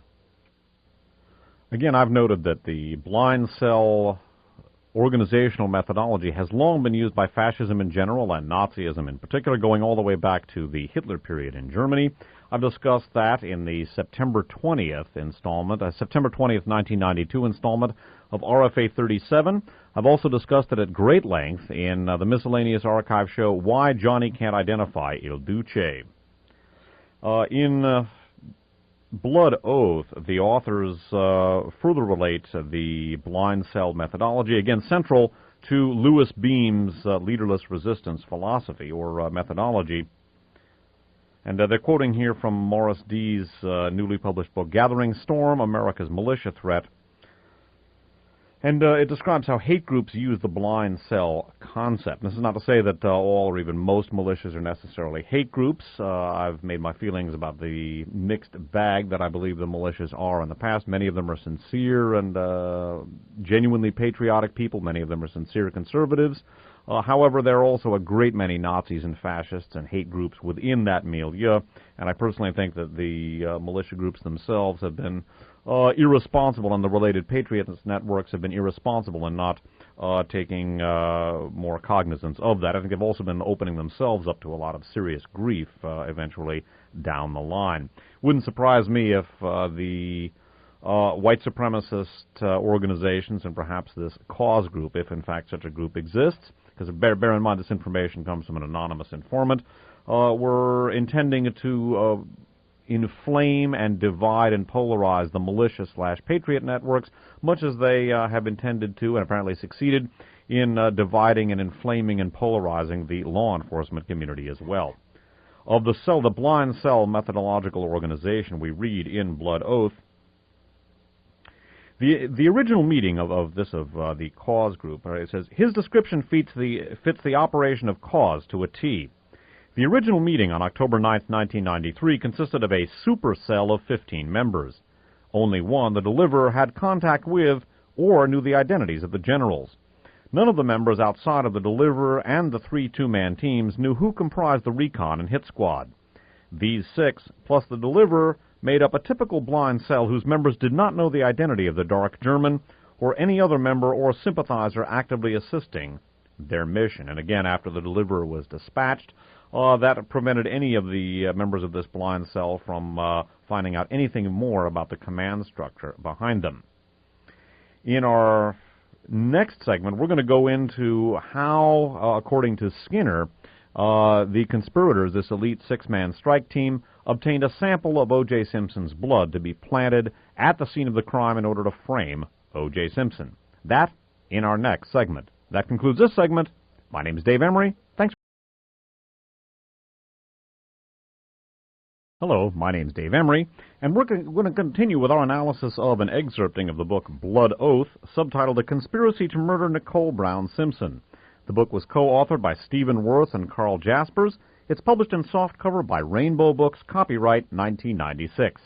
This book concerns the allegations of an anonymous informant codenamed Skinner, who maintains he was part of an elite white supremacist strike team that murdered Nicole Brown Simpson and Ron Goldman, framed O.J. Simpson for the murders, and did so in order to not only divide blacks and whites and heighten racial tensions in the United States in hopes of igniting a race war, which would lead to the ascension of the white supremacists to the pinnacle of power, but also to discredit and amend the legal system and to discredit law enforcement in general and the LAPD in particular. Basically a Nazi psyop.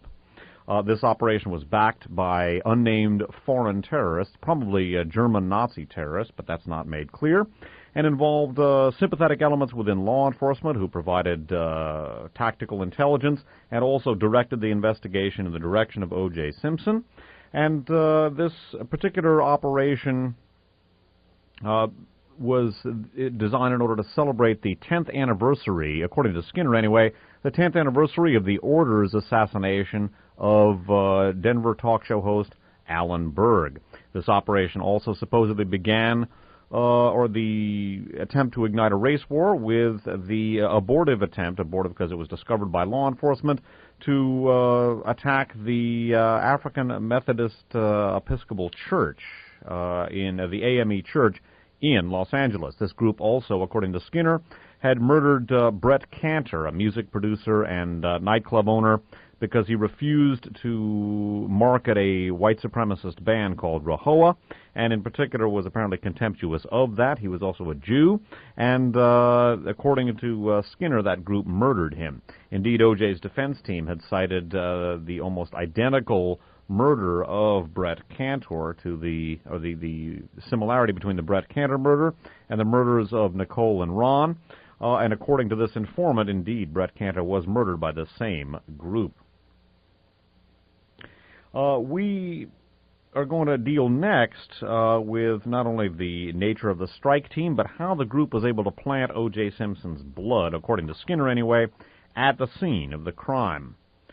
One of the most chilling aspects of the account presented here, and that concerns the elite military and law enforcement backgrounds of the people who were in the strike team. Now, again, none of the strike team members is identified by name, and indeed it was Skinner's desire to express to the strike team members his abiding loyalty to the group, and he did not want any of them to be arrested. Still, he felt that the operation itself was, he had a change of heart, and he felt it had to be stopped. That is, the desire to ignite a race war and to inflict terrorist casualties on Americans.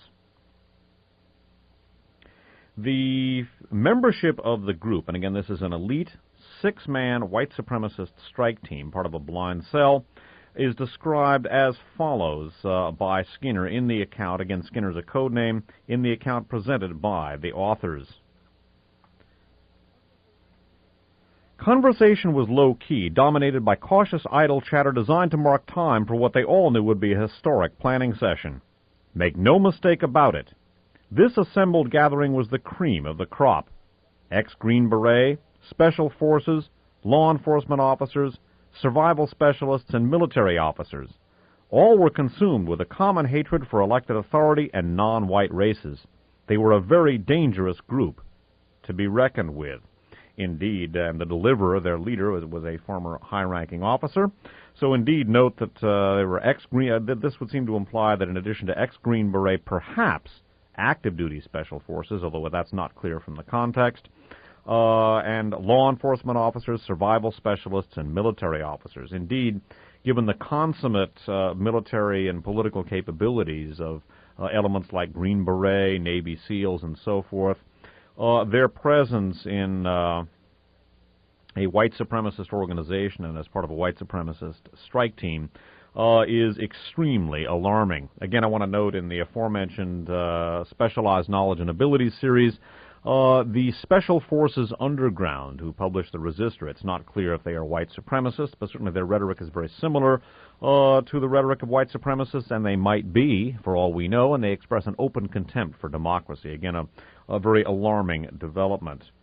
More about some of the background of some of these strike team members. Of the deliverer, Skinner says, I couldn't help but think of how he had a way with words. Hell, this was no hillbilly. The deliverer had held high rank in the military. He still looked good, and he talked even better. So again, apparently the deliverer was a former high-ranking military officer. And still more about the deliverer. And here there's discussion of the contention that some of the strike team members had apparently been veterans of covert operations and had performed assassinations as part of covert operations for the government. Of the deliverer, Skinner speaks, and the author's right. He started to swing the laser dot in a slow, lazy circle like a spider entwining his prey, entrapping it in a web from which there was no escape. The deliverer smirked weirdly, his face contorted. Then he said softly, timing is going to be the most difficult part of the effort, unquote. And again quoting, split-second coordination, very similar to the assassination some of us have been involved in for our government. But now it's for our cause, and in the way I've conceived this plan, surveillance and timing are the most critical parts of the operation. So again, it appears that members of the strike team were indeed covert ops veterans. Still more, and this concerns one of the members who was to be conducting surveillance, again, what is described here as the enemy camp. That, of course, is OJ's place as well as Nicole's. One person could walk through the enemy camp uncontested, gathering intelligence as he posed as an everyday obnoxious sightseer, camera in hand. The surveillance teams would not walk into this battlefield blindfolded and unprepared. This was no ordinary tourist, but a brilliant, disenchanted ex-Green Beret ranking officer. So indeed, this is an exceedingly formidable group of people with extensive background in covert operations, assassinations for the government, etc. Beyond that, their equipment was extraordinarily sophisticated. They conducted electronic and physical surveillance on OJ's place and Nicole's, tapped both of their phones, had an electronic monitoring system on OJ's intercom, had decommissioned that, or had utilized that for their electronic surveillance, I should say. They had infrared equipment, video equipment, a secure mobile communication system, communicators, their communications were scrambled. This is a highly sophisticated team. They used intelligence methodology and highly sophisticated law enforcement and intelligence equipment for this operation. They even burglarized OJ's home after the Northridge earthquake, according to the account presented here. More about that in a few minutes. Of the extraordinarily sophisticated equipment that this highly sophisticated and very dangerous team had, quote, "It's going to require the use of night surveillance equipment, infrared lenses, telephone taps, cellular phone scanners, remote listening gear, personal communicators, video cameras, including some of those miniature ones we just bought from a security catalog. The selection of the evidence left for the frame will depend on the circumstances and on our opportunities. 9 months of hard work should provide some situations and chance events that we can take advantage of." Codename Blade, another member, spoke up after studying the chart for a time and making some notes. Quote, "To ensure that the timing sequence is synchronized between OJ and Nicole, I suggest that we have 2 teams in constant communication via our secure mobile systems," unquote. The deliverer was pleased. Quote, "Now you're thinking ahead. That's what we always have to do to stay in front of our enemies. That's great," unquote. Speedy looked a little confused. He asked, quote, "How do we get the cops to find our evidence when we want them to?" unquote. The deliverer replied quickly, quote, "I guess you forget about our kinsmen inside the LAPD and the LASD. We can't forget our Trojan horse we talked about. Those kinsmen have been extremely active in our behalf." And again, that's a segment that I read earlier. More about the equipment that this group had. And again, it's a highly sophisticated array of equipment that they had. Returning once again to Blood Oath. And this is some of the description of their equipment while they were enjoying a feast cooked for them by Margie during the planning session. Again, Margie is the wife of the deliverer and a member of the group. "The cabinets carried more than just dishes for food out here. Each team will be taking with them what I've previously described, the ultimate in intelligence gathering equipment. You'll have night vision equipment both for visual and photographic purposes. We've obtained wristwatch cameras and cellular phone scanners with audio intercept capability. Also remote miniature audio and video recorders with transmitters, police scanners, and hands-free personal communications devices including micro headsets containing transmitters, receivers, speaking tubes and earpieces, and various other transmitting goodies. Let me show you this mini camera. It's truly unique. A compact camera system about the size of a pack of cigarettes." Thumper looked at the unit placed on the table by the deliverer, remarking, "But how much definition does it provide?" "How's this?" asked the deliverer while turning on the mounted TV. "Damn, that's unreal. Hey, Skinner, look how clear the picture is." Anyway, the point is some very, very sophisticated equipment indeed by this very, very sophisticated and well-trained group with an extraordinary background in law enforcement, the military, and covert operations in particular. One of the things that this group also had were a couple of Westech security jackets. Westech Security was the firm that was handling security at OJ's place, this for some of their reconnaissance operations. And again, quoting, "I'm giving the enforcer a couple of Westech security jackets we've had made up for this occasion. They're copies of the real thing. They're gray and have the words Westech Security in patches embroidered on them. That's OJ's security firm." The enforcer held one up. The deliverer pointed to it. "I took some pictures during my early scouting and had Margie whip them up. Never hurts to be prepared in case the situation arises. And again, this concerning the sophistication of this particular operation. I would also note that the group was able to burglarize OJ Simpson's place. Again, they had OJ's place under surveillance. They were able to burglarize OJ Simpson's premises to take some Bruno Magli shoes, a watch cap, and also a pair of gloves, which they speculate may have actually been gloves of Jason Simpson and not OJ as well. That is the explanation for the fact that the gloves didn't fit. And indeed, the group members, when they were watching the trial after the operation, were surprised that the gloves didn't fit, and that is, at least according to the account presented here, by Skinner. More about the group's burglary of OJ's place in order to obtain some of his items of clothing in order to frame him. Our break of the century, or as I call it, a windfall, occurred January 17th, 1994, when the Northridge earthquake hit the area. By the way, I believe it was actually January 19th. I'd have to check that. I believe it was January 19th, 1994. I believe this is a misprint. It scared the expletive deleted out of some of the kinsmen who had never experienced one. This 6.8 shock gave us an opportunity to slip into the fortress and gain access to his bedroom upstairs. He wasn't home, and the maid was all that stood between us and our snooping. We told her we were assessing damage to the phone system. Quickly, we planted our leading-edge technology bugs into OJ's phone system. We also installed a miniature transmitter in the alarm keypad unit. 2 of these pads were easily located. One was just outside the maid's room. The second outside and to the left of the front entrance where we planted the bug. This bug ultimately sent the security code to our recorder so we could get in to plant evidence and remove the bugs after the hit. Our intrusion also permitted the extraction of some of OJ's personal items that we felt met the deliverer's requirements. A pair of dark brown leather gloves that looked like they had been worn, a couple of pairs of black socks, a watch cap, and expensive sports shoes. My attention was drawn to these expensive Bruno Maglis. Grip asked, "Why those? How will they help identify him?" unquote. Who else could afford to wear shoes like these to murder someone? I was in one of those discount clothing stores, and the shoe salesman tried to interest me in a pair of them. One of those Jew salesmen. He said it was a great deal, worth at least $160. Can't go wrong, unquote. I wouldn't buy diddle from a Jew. The prosecution will be thinking Simpson from the start, unquote. Grip agreed and added, quote, "Did you ever see such a neat freak? These closets and drawers were like something you'd find in a clothing store. Neat, lined up and full of a variety of clothing."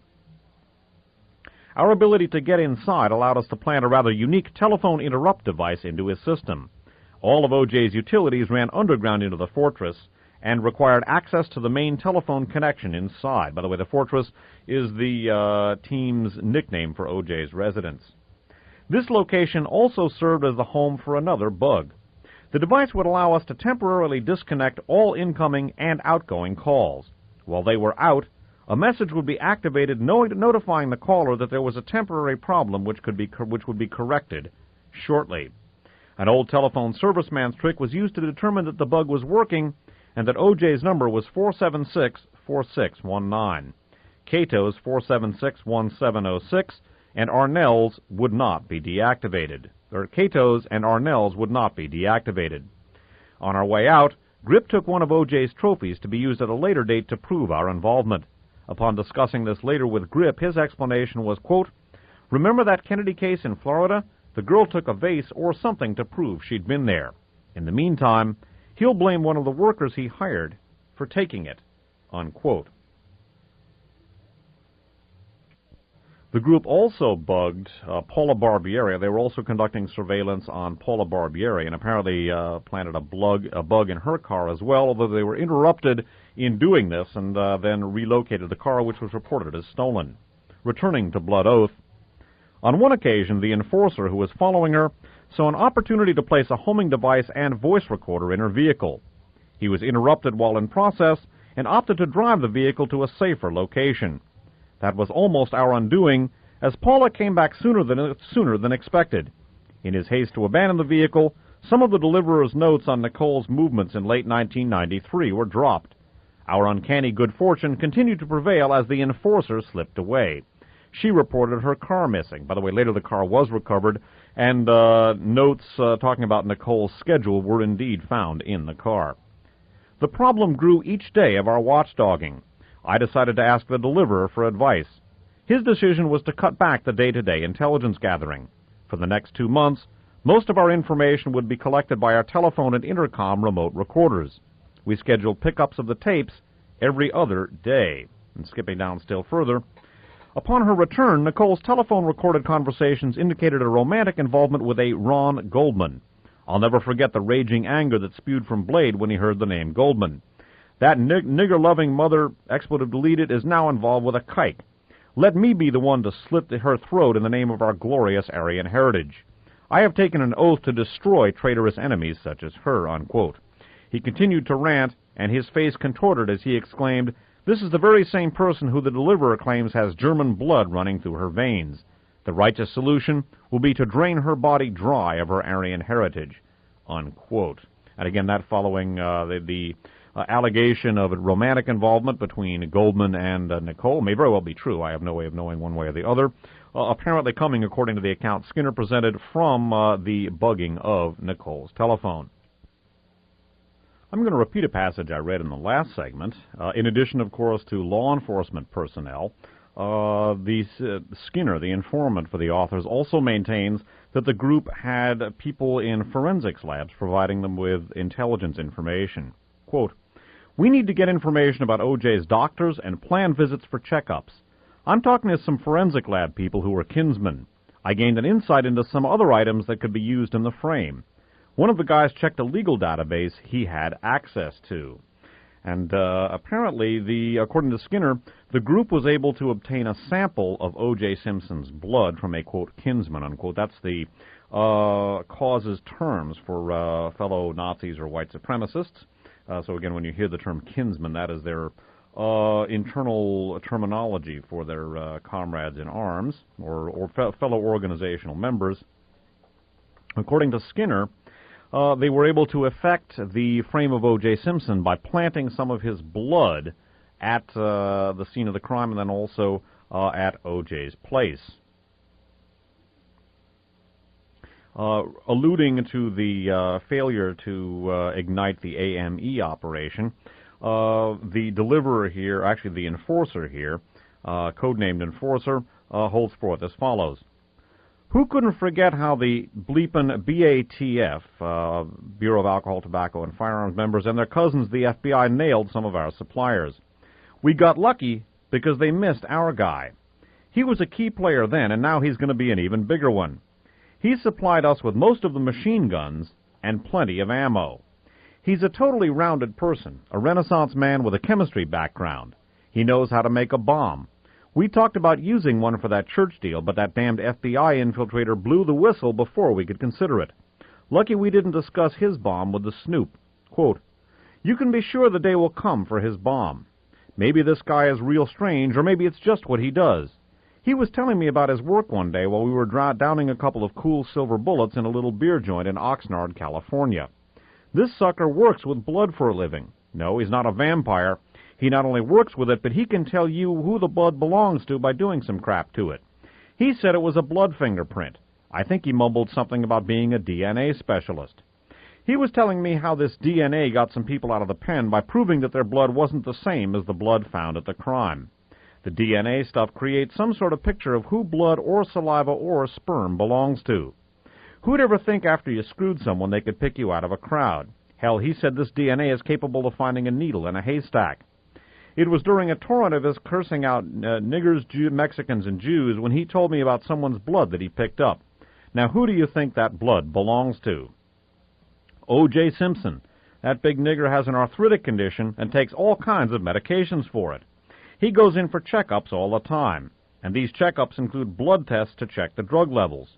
He joked of dreaming about what the blood was made of. What was it really made of? Was it mud, or did it just make mud children? Normally, they get rid of the blood. He saved it as a souvenir, like a trophy. Could we have been more fortunate?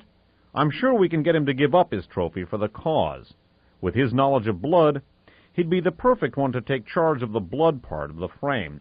So according to the information here, the blood specialist who obtained a sample of OJ's blood had been the weapons supplier for the failed operation against the AME Church, and apparently he got away. He is also further identified, at least according to Skinner's account here, as having worked at Cedars-Sinai Hospital, and this, according to the account presented by Skinner, was how he was able to obtain OJ's blood. By the way, he's codenamed Colby. That's his code name here. Speaking of bleeding, and this is Blade speaking here. Speaking of bleeding, how is Colby doing with that sacrificial blood offering of OJ's? Thumper piped up, "Yes, Skinner, how's that part of the plan going? And by the way, how did he get the code name Colby?" "Thought you'd never ask," I replied. "He is one mother-bleeping cold-bloody bastard. I wouldn't mess with him. Strong like an ox and quick-tempered. Get it? Cold-bloody, Colby?" I couldn't tell if he believed me or not, but it was the truth. From my private discussions with the deliverer, I knew Colby had stored OJ's blood in the medical lab where he worked. He was also going to try to obtain a fresh supply. He had access to the Cedars-Sinai Medical Center at 8700 Beverly Boulevard and other labs and centers in the area. Blood samples and whole blood would be taken to this facility and stored for tests for possible future transfusions during surgery by Simpson's personal doctors. We were assured by the deliverer that either the blood he already had in his possession or a fresh sample would be ready when the operation was in its final phase. A vial or two removed from OJ's surgical supply would be the best source, free of telltale chemical preservatives like EDTA.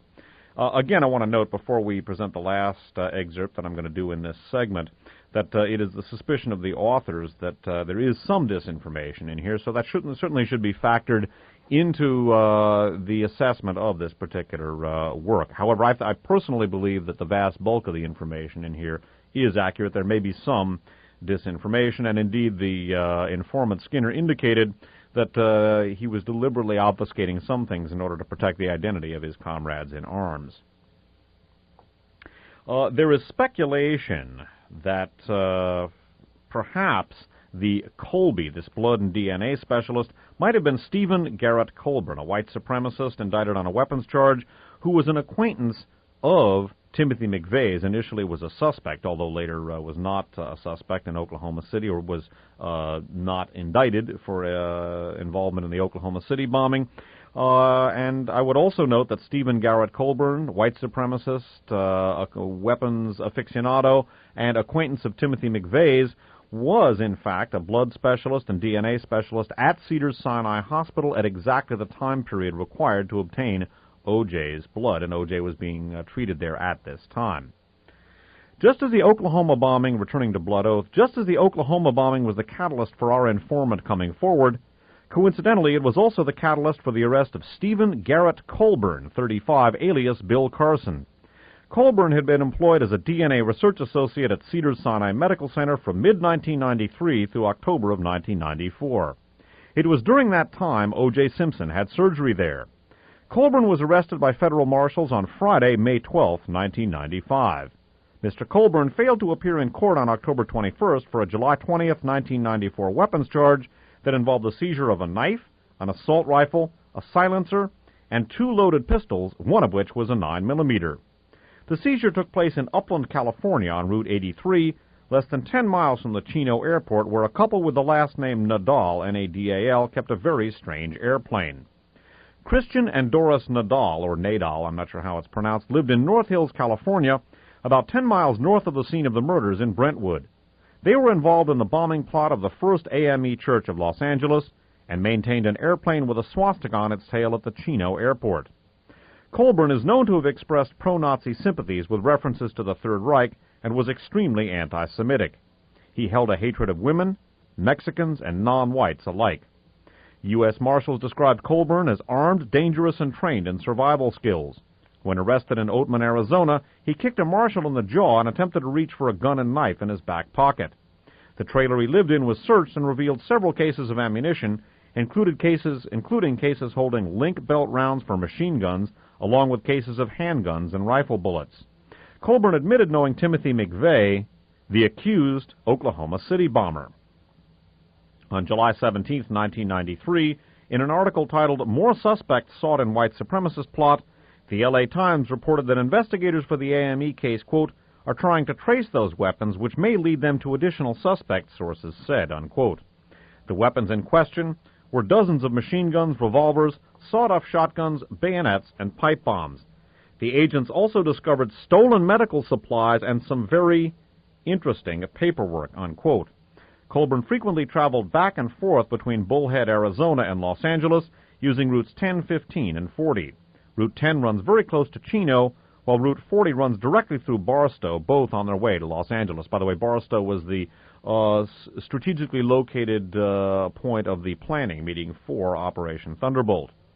The authors go on to ask, could Colburn have been, quote, Colby, unquote?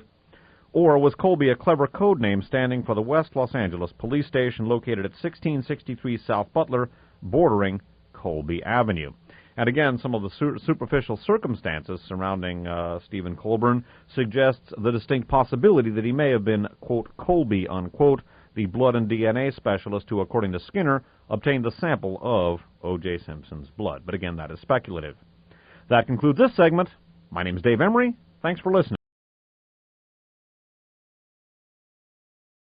Hello, my name's Dave Emory, and in this segment we're going to continue with our examination of the book Blood Oath by Stephen Worth and Carl Jaspers, subtitled A Conspiracy to Murder Nicole Brown Simpson. This book is about an alleged white supremacist conspiracy to murder Nicole Brown Simpson and to frame O.J. Simpson for the murders in order to do a number of things, to split and further erode race relations in the United States, possibly in preparation, or hopefully, according to the conspirators, in preparation for a race war in the United States that would bring the white supremacists to the pinnacles of power. This operation was intended to discredit the judicial system and to alter it, and to discredit law enforcement in general and the LAPD in particular. This was, according to the author's informant, literally a Nazi psyop, a Nazi psychological operation.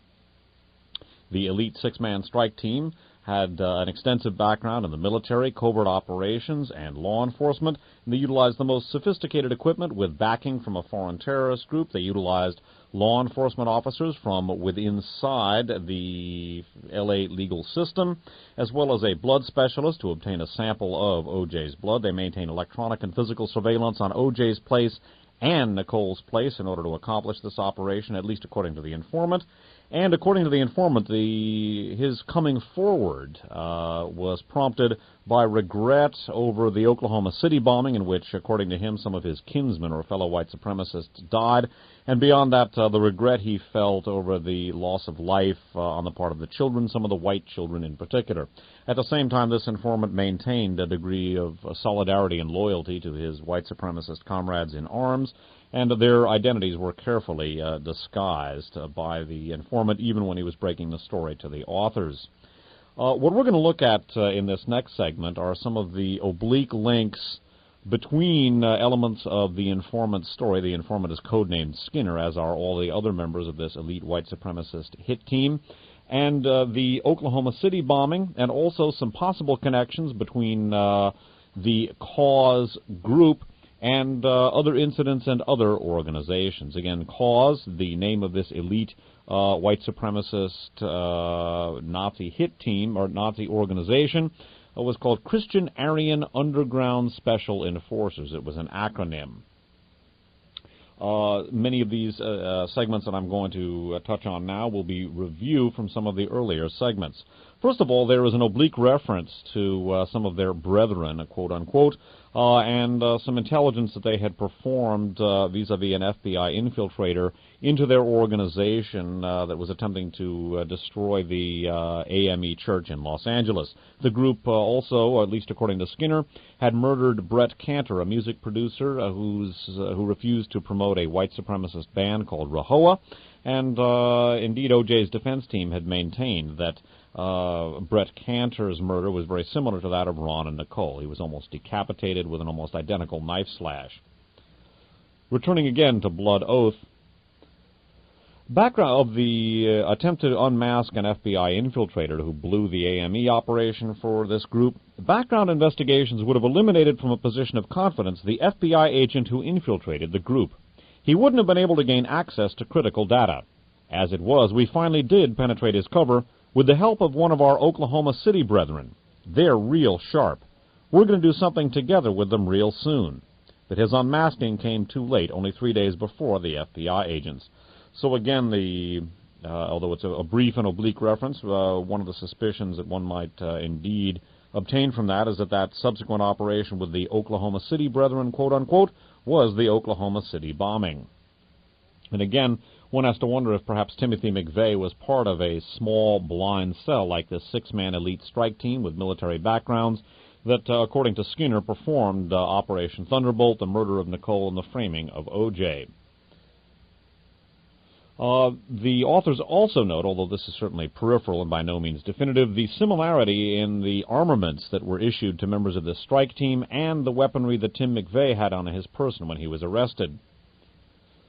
The authors write, from our research of the Oklahoma bombing, we found a common thread of belief running through the paramilitary extremist group responsible for the bombing and the white supremacist Skinner claims are responsible for the murders. It includes violence, racism, distrust, anger, and hate, the very essence of our story. The perpetrators of both acts shared an obsessive belief in the Turner Diaries. By the way, it should be the ostensible perpetrators. Tim McVeigh has not been convicted in Oklahoma City, so I want to qualify the text. This should be the alleged perpetrators of both acts shared an obsessive belief in the Turner Diaries, a copy of which was found in the possessions of both Timothy J. McVeigh, and Terry L. Nichols when they were charged with the bombing.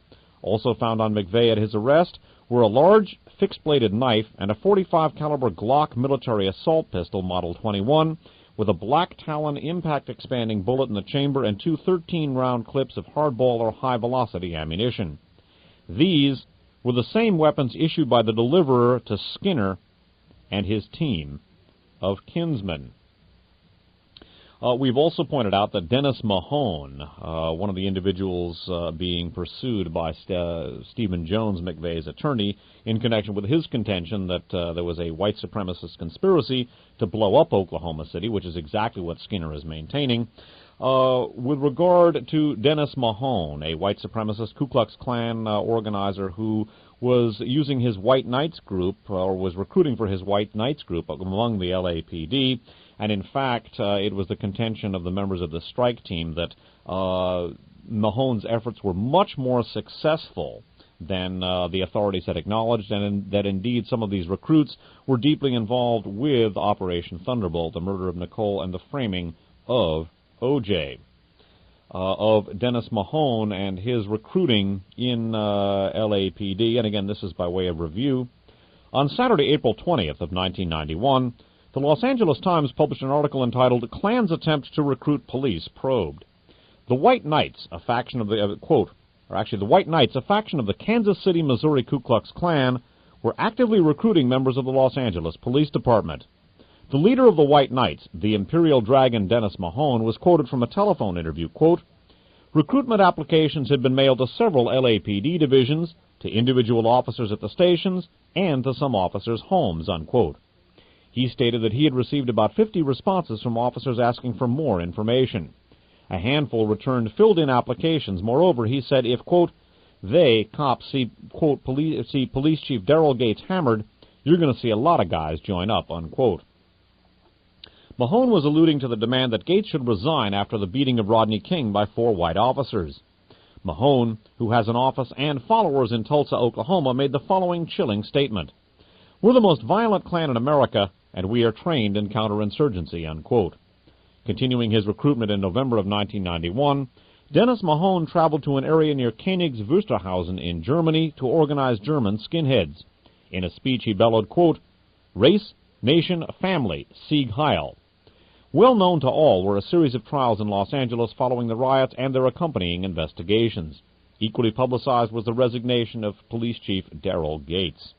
And so again, note that Mahone was recruiting among L.A. law enforcement, and according to Skinner and his compatriots, he was much more successful than the authorities acknowledged, and some of those recruits were deeply involved with Operation Thunderbolt in terms of the law enforcement contingent collaborating with the elite hit team. More about Mahone and his expression of sympathy for the Oklahoma City bombing, Mahone, currently the head of White Aryan Resistance's chapter in Tulsa, Oklahoma, when questioned about the Oklahoma City bombing massacre, informed Howard Witt, a reporter for the Chicago Tribune, quote, "It was a fine thing. I hate the federal government with a perfect hatred. I'm surprised that this hasn't happened all over the country," unquote. By the way, William Luther Pierce, the head of the National Alliance and the author of the Turner Diaries, also endorsed the Oklahoma City bombing. And indeed, more now about Dennis Mahone and his possible connections with Timothy McVeigh. One of the more promising, talking about coincidences, possibly linking this cause group described to the authors by Skinner and Oklahoma City, one of the more promising coincidences presently being explored involves the Oklahoma City bombing trial of suspect Timothy McVeigh. According to a March 9, 1996 article in the Los Angeles Times, McVeigh's lawyer demands U.S. files, unquote. Stephen Jones, an attorney for this defendant, asked the federal judge in the case on February 9, 1996, to order the U.S. government to turn over its classified data on several individuals. This list includes Andreas Strassmeyer, a German neo-Nazi activist, who reportedly was in a secluded white supremacist Christian identity camp in Elohim City, Oklahoma, on the day of the bombing, and to whom the crime's primary suspect, Timothy McVeigh, placed several calls several days before. Also on the list was Dennis Mahone, the former Ku Klux Klan leader, now Oklahoma director of the White Aryan Resistance. This is the very same Dennis Mahone who, in 1992, solicited the LAPD for membership in the White Knights, possibly recruiting Mark Furman, and who spoke about how violent his group was. The classified data was collected in a massive federal investigation by the CIA, the NSA, the FBI, and the White House Situation Room that occurred in the aftermath of the bombing. Attorney Jones has also asked the judge to subpoena John Timble, David Irving, Charles Sargent, members of the far-right British National Party, and Dennis Mahone. Among other topics, Jones wishes to question the three Britons about a detonator allegedly supplied to Mr. Mahone that may have been used in the bombing. And by the way, the international connections to the Oklahoma City investigation were discussed at considerable length in the aforementioned series, Specialized Knowledge and Abilities that you can obtain from Spitfire. And I hope we'll give the address if I have time, again, at the end of this particular segment. So again, note the possible connections of Dennis Mahone to the Oklahoma City situation and Timothy McVeigh. Again, the alleged links between this cause group, as described to the authors, and Oklahoma City are circumstantial. However, in light of Skinner's disclosures and the many other aspects of his story which appear to check out, I think that this should be seriously investigated. We're also going to review a section now about Stephen Garrett Colburn, an acquaintance of McVeigh, initially arrested in connection with the Oklahoma City bombing, eventually released and not indicted in connection with that, but currently apparently facing prosecution on a weapons charge which may, and an individual, by the way, who may have been connected to the AME church attack, or abortive church attack, which was one of the group's earlier planned and failed operations, and to which he may have been supplying weapons. Now again, the, quote, Colby, unquote, the blood and DNA specialist who was a part of this operation and who supplied a sample of OJ's blood to the conspirators, got that blood while he apparently was working, according to Skinner, working at Cedars-Sinai Hospital. And again, his code name was Colby. Returning to Blood Oath, we read, in Chapter 2, A Foundation of Doubts, a number of minor anomalies, reasonable doubts, in the facts of the murder investigation and the trial were described. As this book neared completion, it became more and more clear that these minor facts, in addition to certain stories in the news regarding the murders of Nicole Brown Simpson and Ronald Goldman, white supremacists, and the Oklahoma bombing of April 1995, seemed destined to be part of a larger story. More and more, we came to wonder if they were just odd coincidences. The next three sections of this chapter feature recent news stories about persons linked to these seemingly disparate events. The final portion of this chapter represents transcripts from the trial.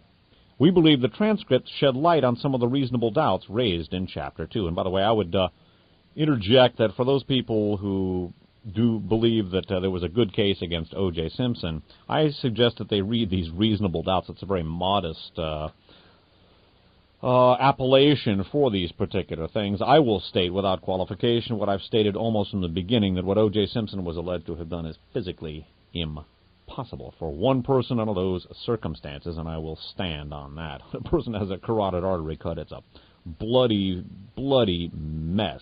And supposedly he had a watch cap and a snugly fitting glove torn off his person in mortal combat with a strong young man who was a professional tennis instructor and weightlifter. No way. Impossible. One of the sad things about this case is, well, I shouldn't say sad. One of the things that disturbed me most about the O.J. Simpson case is I had never realized how few people can think. Anybody who could think would have grasped that it was impossible for O.J. Simpson to have done what he was alleged to have done. Most people just can't think, or perhaps they simply didn't examine the case very closely and relied on the news media for their conclusions, and the news media behaved shamefully. Indeed, I think the real villains, at least as bad as the killers themselves, were the news media in this case. I think they and the DA's office couldn't be castigated strongly enough. They, in many ways, are the real villains of the O.J. Simpson case, in my opinion. Again, this is not to excuse what the cause hit team did in any way, but a decent law enforcement system and a decent media infrastructure would have at least reported the truth. It certainly could not have averted the deaths of Ron and Nicole, but all that has followed would have been cleared up by a decent legal and media establishment. Continuing with the text here of the authors, the particulars of the recent news stories stand out as being very coincidental. Two of the subject of the stories are little known. The name of the subject of the third has become a household word. There are more facts to be aware of concerning these people. You be the judge of their relevance. Just as the Oklahoma bombing was the catalyst for our informant coming forward, coincidentally it was also the catalyst for the arrest of Stephen Garrett Colburn, 35, alias Bill Carson. Colburn had been employed as a DNA research associate at Cedars-Sinai Medical Center from mid-1993 through October of 1994. It was during that time that O.J. Simpson had surgery there. Colburn was arrested by federal marshals on Friday, May 12th of 1995. Mr. Colburn failed to appear in court on October 21st for a July 20th, 1994 weapons charge that involved the seizure of a knife, an assault rifle, a silencer, and 2 loaded pistols, one of which was a 9mm. The seizure took place in Upland, California on Route 83, less than 10 miles from the Chino airport, where a couple with the last name Nadal kept a very strange airplane. Christian and Doris Nadal lived in North Hills, California, about 10 miles north of the scene of the murders in Brentwood. They were involved in the bombing plot of the First AME Church of Los Angeles and maintained an airplane with a swastika on its tail at the Chino airport. Colburn is known to have expressed pro-Nazi sympathies with references to the, quote, Third Reich, unquote, and was extremely anti-Semitic. He held a hatred of women, Mexicans, and non-whites alike. U.S. Marshals described Colburn as armed, dangerous, and trained in survival skills. When arrested in Oatman, Arizona, he kicked a marshal in the jaw and attempted to reach for a gun and knife in his back pocket. The trailer he lived in was searched and revealed several cases of ammunition, including cases holding link belt rounds for machine guns along with cases of handgun and rifle bullets. Colburn admitted knowing Timothy McVeigh, the accused Oklahoma City bomber. On July 17, 1993, in an article entitled More Suspects Sought in White Supremacist Plot, unquote, the L.A. Times reported that investigators for the AME case, quote, are trying to trace those weapons which may lead them to additional suspects, sources said, unquote. The weapons in question were dozens of machine guns, revolvers, sawed-off shotguns, bayonets, and pipe bombs. The agents also discovered stolen medical supplies and some very interesting paperwork, unquote. Colburn frequently traveled back and forth between Bullhead, Arizona and Los Angeles using routes 10, 15, and 40.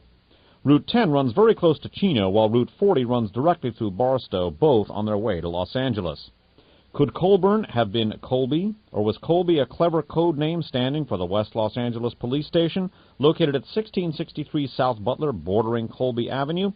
Again, according to Skinner's account, the blood specialist had been one of the weapons suppliers for the AME plot, and there is at least circumstantial evidence suggesting the possibility, note the term possibility, that Stephen Colburn, an admitted acquaintance of Timothy McVeigh, may have been the blood specialist and the weapons supplier. Again, that is by anything but conclusive. That's what I refer to as food for thought and grounds for further research. Some other events that have taken place since the murders of Ron and Nicole are also discussed by the authors, and they discuss the possibility that some of these things might have been connected with the murders of Ron and Nicole, Operation Thunderbolt. Included in the possible links is the derailing of a Sunset Limited Amtrak train in Hyder, Arizona, beginning with their, going back, I should say, to Blood Oath. Was it another coincidence that the July 1995 issue of Taking Aim, the nationally distributed newsletter of the militia of Montana, referred to police as local Gestapo, and then on October 9th, exactly 2 years after that first meeting of cause, a westbound transcontinental Amtrak train, the Sunset Limited, was sabotaged in Hyder, Arizona by the Sons of the Gestapo, or SOG. This same railway links Barstow with Los Angeles and with one of OJ Simpson's previous play spots, Miami, Florida. An additional coincidence? Perhaps. But what about the Navy SEAL knife that Skinner claimed was the murder weapon? We were able to trace it back to its manufacturer, SOG Specialty Knives. SOG, Special Operations Group. SOG, Sons of Gestapo. One more chance occurrence. And again, note that this attack occurred on the second anniversary of what Skinner said was the forming of cause. I would also note that at a militia meeting, a militia convention earlier in 1995, the need for tracking the rate of speed, times of arrival, and so forth for Amtrak trains was discussed. And again, for those people, I've indicated my feelings concerning the militias as a mixed bag, but for those people who maintain that they're just a bunch of Boy Scouts and that there's nothing wrong with any of them, there's no conceivable innocent motive for tracking the rates of speed and times of arrival of Amtrak trains. Amtrak's about as benign as anything one could think of.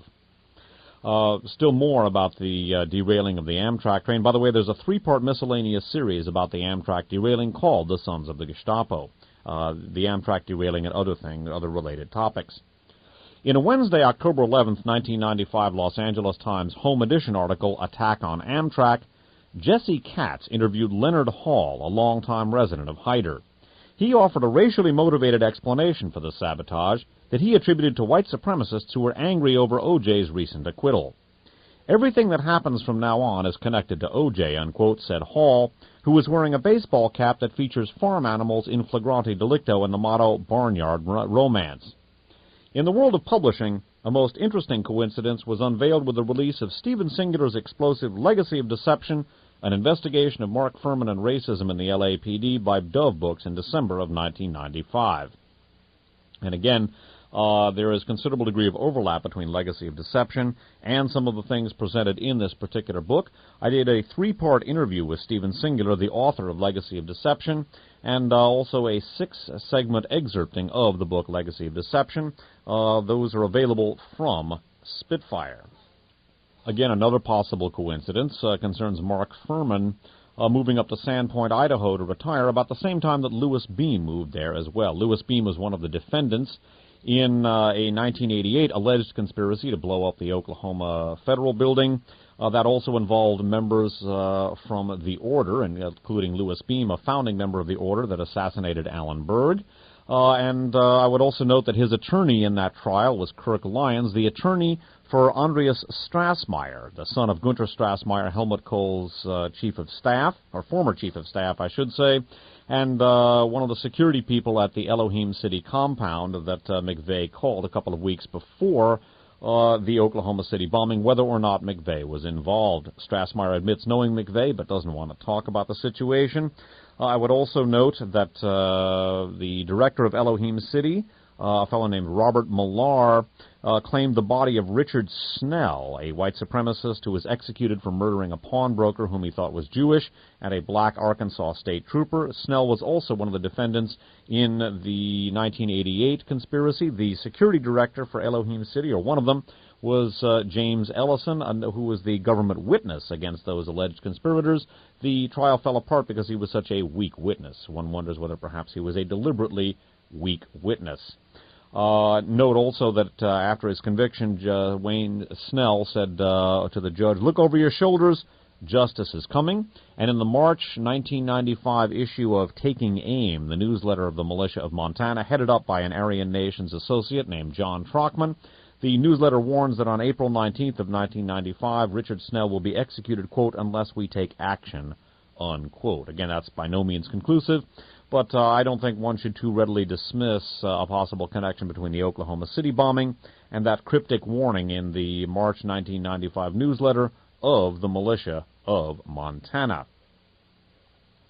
I would also note that Kirk Lyons, the attorney who acted as a go-between between Andreas Strassmeyer and his father Gunter Strassmeyer, is also the head of a white supremacist legal foundation which is named, perhaps coincidentally or perhaps not, Cause. Returning once again to Blood Oath, one last coincidence. We have found irrefutable evidence that a white supremacist organization using the name Cause exists. In the January 1994 edition of Stormfront magazine, the founder of the Cause Foundation was interviewed in an article entitled ACLU for Patriots, unquote. Kirk Lyons, a young Dallas, Texas attorney, founded the organization in 1989 as the Patriots Defense Organization. Lyons has since changed the name of his organization and moved to the mountains of North Carolina. There he continues to provide legal services to such, quote, patriot, unquote, causes as the Fort Smith, Arkansas sedition trials, the Randy Weaver case at Ruby Ridge, Idaho, and the Branch Davidian massacre in Waco, Texas. The Stormfront article applauds Lyons' go-for-the-throat style in his efforts in, quote, sending shivers down the spines of federal officials and teaching them new lessons in old-fashioned constitutional law. And again, I do not hold a brief for what the federal government did at Waco or for what they did to Randy Weaver. I don't think the one could compare the Branch Davidians and their views with Randy Weaver. Randy Weaver was a white supremacist, although, as far as I can tell, he was not hurting anybody. And again, I do not hold a brief for what the federal government did to him, nor do I hold a brief for Randy Weaver. I would also note that it was on George Bush's watch that was done as well. One last interesting note is that Mark Furman has been suggested as an ideal potential recruit for a leader for militias, and the suggestion comes from, among others, an interesting source. Turning once again to Blood Oath, falling just short of offering him positions, 3 other national leaders praised him in the same article. This is an article from a tabloid called the National Examiner in September 12th of 1995. Bob Fletcher, militia of Montana commandant, stated, quote, he'd be an excellent militia leader, unquote. That of Mark Furman. Bob Fletcher apparently is no longer, at least ostensibly no longer, with the militia of Montana.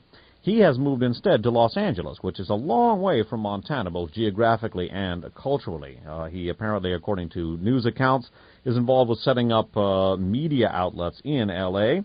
Perhaps that's simply a coincidence. Again, note that the militia of Montana, one of its main people, the head at least at one point, is John Trockman, an affiliate of the Aryan Nations. Note that their March 1995 newsletter warned that on April 19th, Richard Snell, a white supremacist killer, who was involved in the alleged 1988 plot to blow up Oklahoma City with Louis Beam, represented by Kirk Lyons, the March 1995 newsletter warned that Richard Snell will be executed unless we take action.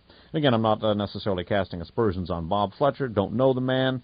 Perhaps he's a saint. On the other hand, it's interesting that he moved from Montana to Los Angeles. That, again, is a long way geographically and culturally, and it was in Los Angeles that the Cause group was attempting to foment a race war. Whether there's any connection between that and Bob Fletcher's relocation there, I do not know. And again, I want to make it clear I'm not speaking out against the man. I don't know him personally. However, it does seem like an interesting place for him to move from when he left Montana. That concludes this segment. My name is Dave Emory. Hello, my name is Dave Emory, and in this last portion of my analysis of and excerpting of the book Blood Oath, about an alleged white supremacist conspiracy to murder Nicole Brown Simpson, and, Ron Goldman was killed by accident. The book is authored by Stephen Worth and Carl Jaspers, published in softcover by the Rainbow Press, by Rainbow Books, and copyrighted in 1996. I say alleged because the information comes from an anonymous informant and has not been positively confirmed. I suspect that there is a little bit of disinformation in the book. I also suspect that the vast bulk of the information is right on the money. And indeed, the informant says basically this operation was a Nazi psyop in effect, and that is precisely what I have been saying for a long, long time. Obviously, the fact that I've been saying it doesn't necessarily make it true. I suspect that the account presented here is overwhelmingly accurate, although there may be some disinformation secreted in there. Indeed, there are some indications that may be the case. The authors have the same suspicion. What I'm going to do now is to read the minute-by-minute chronology as reconstructed from the notes that Skinner gave to the authors of the execution of Nicole Brown Simpson and Ron Goldman. I want to warn listeners that this is some very, very strong stuff, not for the faint-hearted. This is a very disturbing description.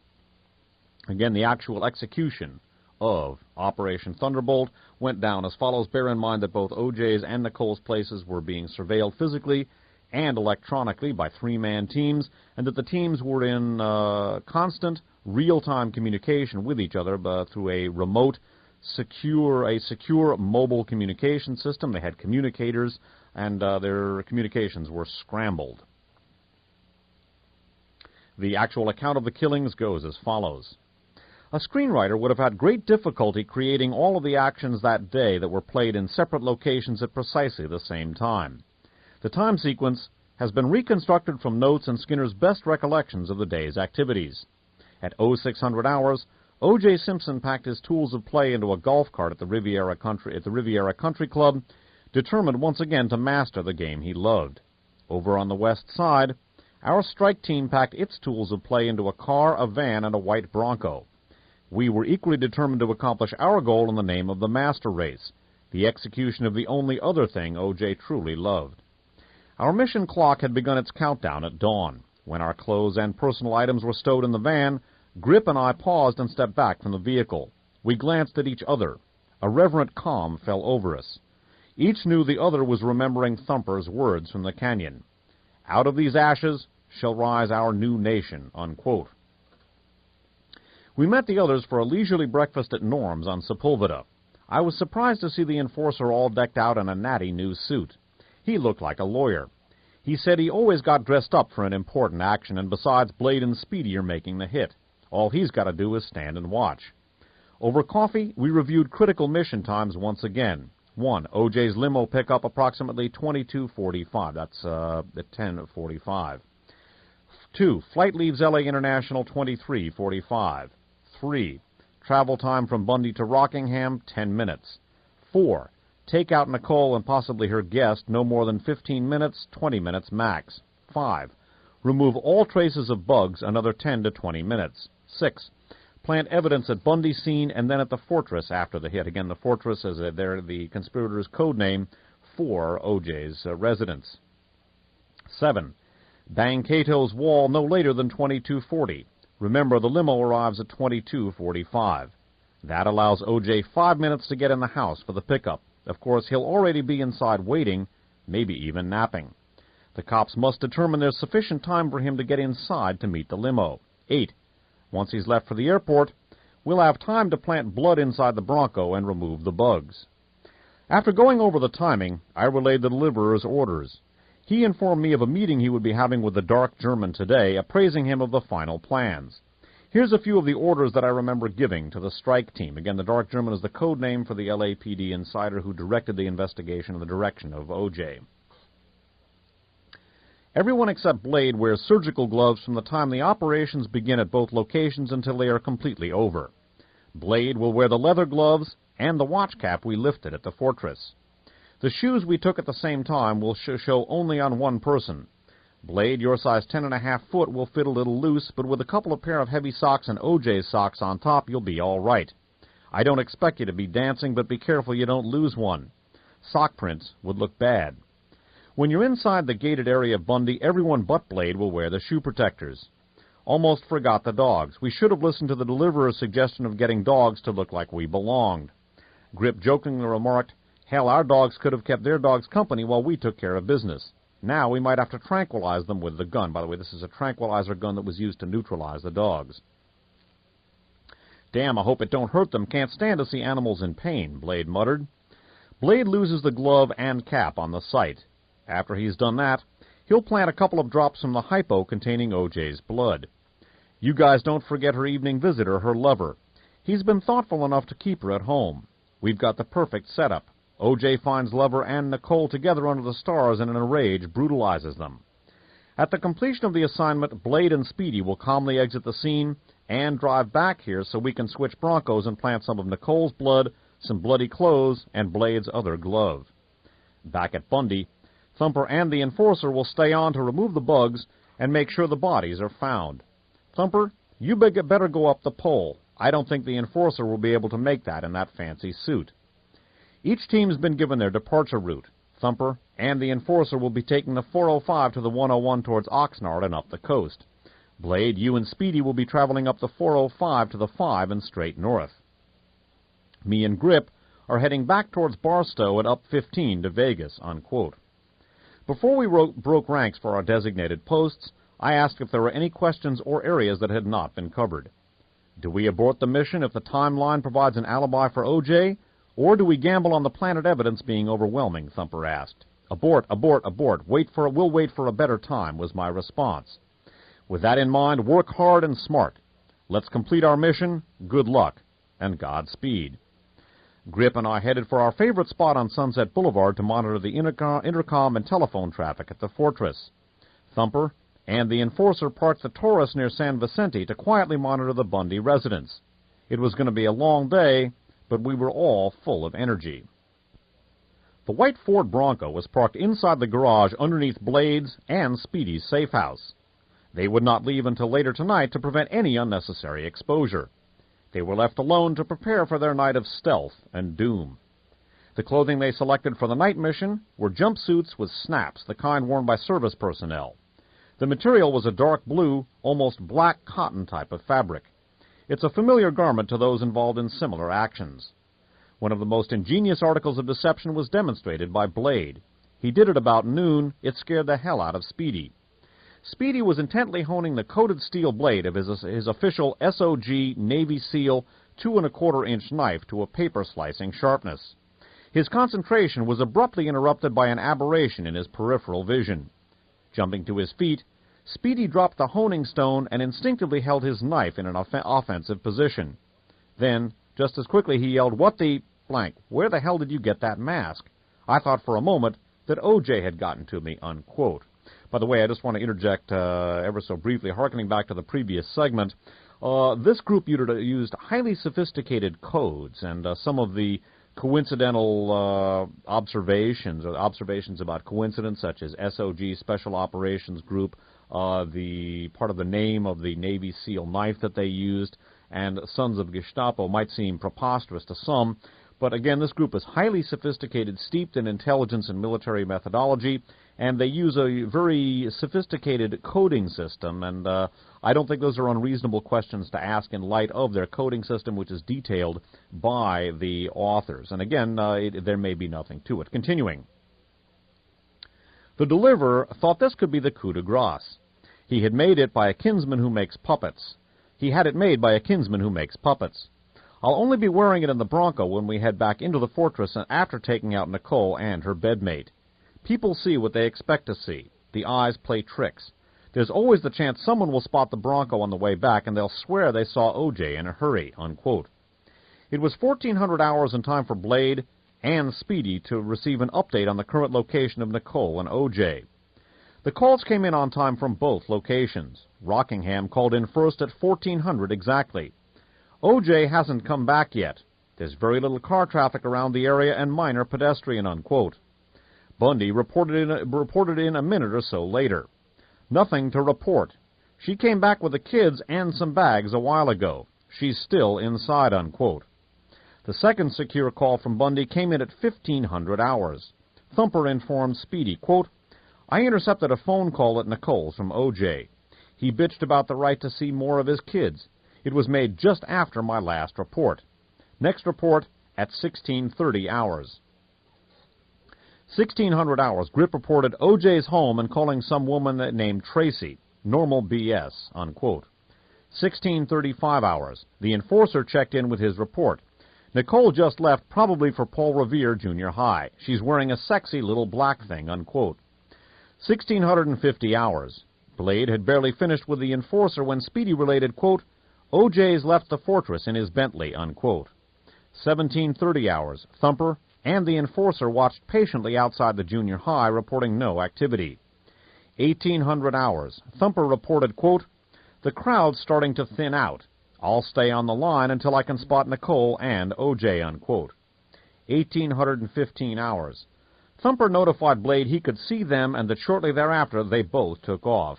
Quote, we're going to tail Nicole and family. OJ's probably heading back to the fortress. You and Grip pick him up there. 1855 hours. As OJ drove by, I commented, quote, he's back, unquote. I followed him slowly up Rockingham and parked about a block away from the fortress.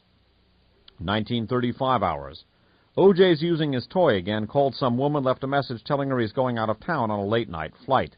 The guy's always on the make, unquote, was Grip's remark. 1940 hours. Thumper reported, Nicole and family are all eating at the Mezzaluna restaurant. That enforcer's got some balls. He went strolling past on the sidewalk and looked in. Said she was eating something that looked like rigatoni, unquote. 1940 hours. Speedy and Blade made their final preparations. They donned jeans under their jumpsuits and loose-fitting dark-colored short-sleeved shirts over them. They checked their equipment and tested their hands-free personal communications devices. Eager to get in on the cat-and-mouse games and looking for something to do to take the edge off their tension, they decided to do some cruising right after my latest report. I was pissed. It went against orders and good sense. If anyone had seen a white Bronco chasing a white Bronco, or if they had been stopped, it could have doomed the mission. Hey, Skinner, OJ just took off in his Bronco. We're going to follow him, unquote, radioed Speedy. Then he turned his receiver off so he couldn't hear any reply. A little while later, he came back with, don't worry, we're following at a safe distance. He's driving along Wilshire. He stopped, and now he's driving again. Looks like we're heading back towards Rockingham, unquote. 2,000 hours. I told Blade and Speedy in no uncertain terms to get over to the Westward Ho Market and park in a non-conspicuous spot. 2007 hours, or 2007 hours. He's back in the house again. 2010 hours. I reported spotting that same older woman before, walking a dog that looked like a golden retriever, headed toward the Rockingham Gate area. 2020 hours. The little old lady left.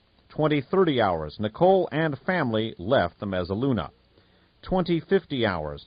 OJ just walked back to Cato's room, unquote. 2100 hours. Now, both of them have come up to the house, unquote. 2105 hours. OJ made an unextraordinary phone call to Christian Reichardt, Faye's boyfriend. They joked about sports. 2115 hours. I notified Blade that OJ left with Cato, which concerned me, but his Bronco was outside and exposed. 2120 hours. Thumper and the enforcer reported that Nicole arrived home at Bundy, but not before the enforcer had followed her into Ben & Jerry's and tried to make small talk with her as she bought ice cream. I was worried the whole plan was falling apart because of the flakiness of my kinsman under pressure. 2125 hours. Blade and Speedy have repositioned themselves closer to the fortress and are waiting to switch Broncos. 2140 hours. OJ returned with Cato. The kid had some food in his hand and headed towards his room. OJ was just standing around. 2150 hours. Thumper excitedly called Blade. That Jew Goldman is bringing Nicole's mother's eyeglasses over, unquote.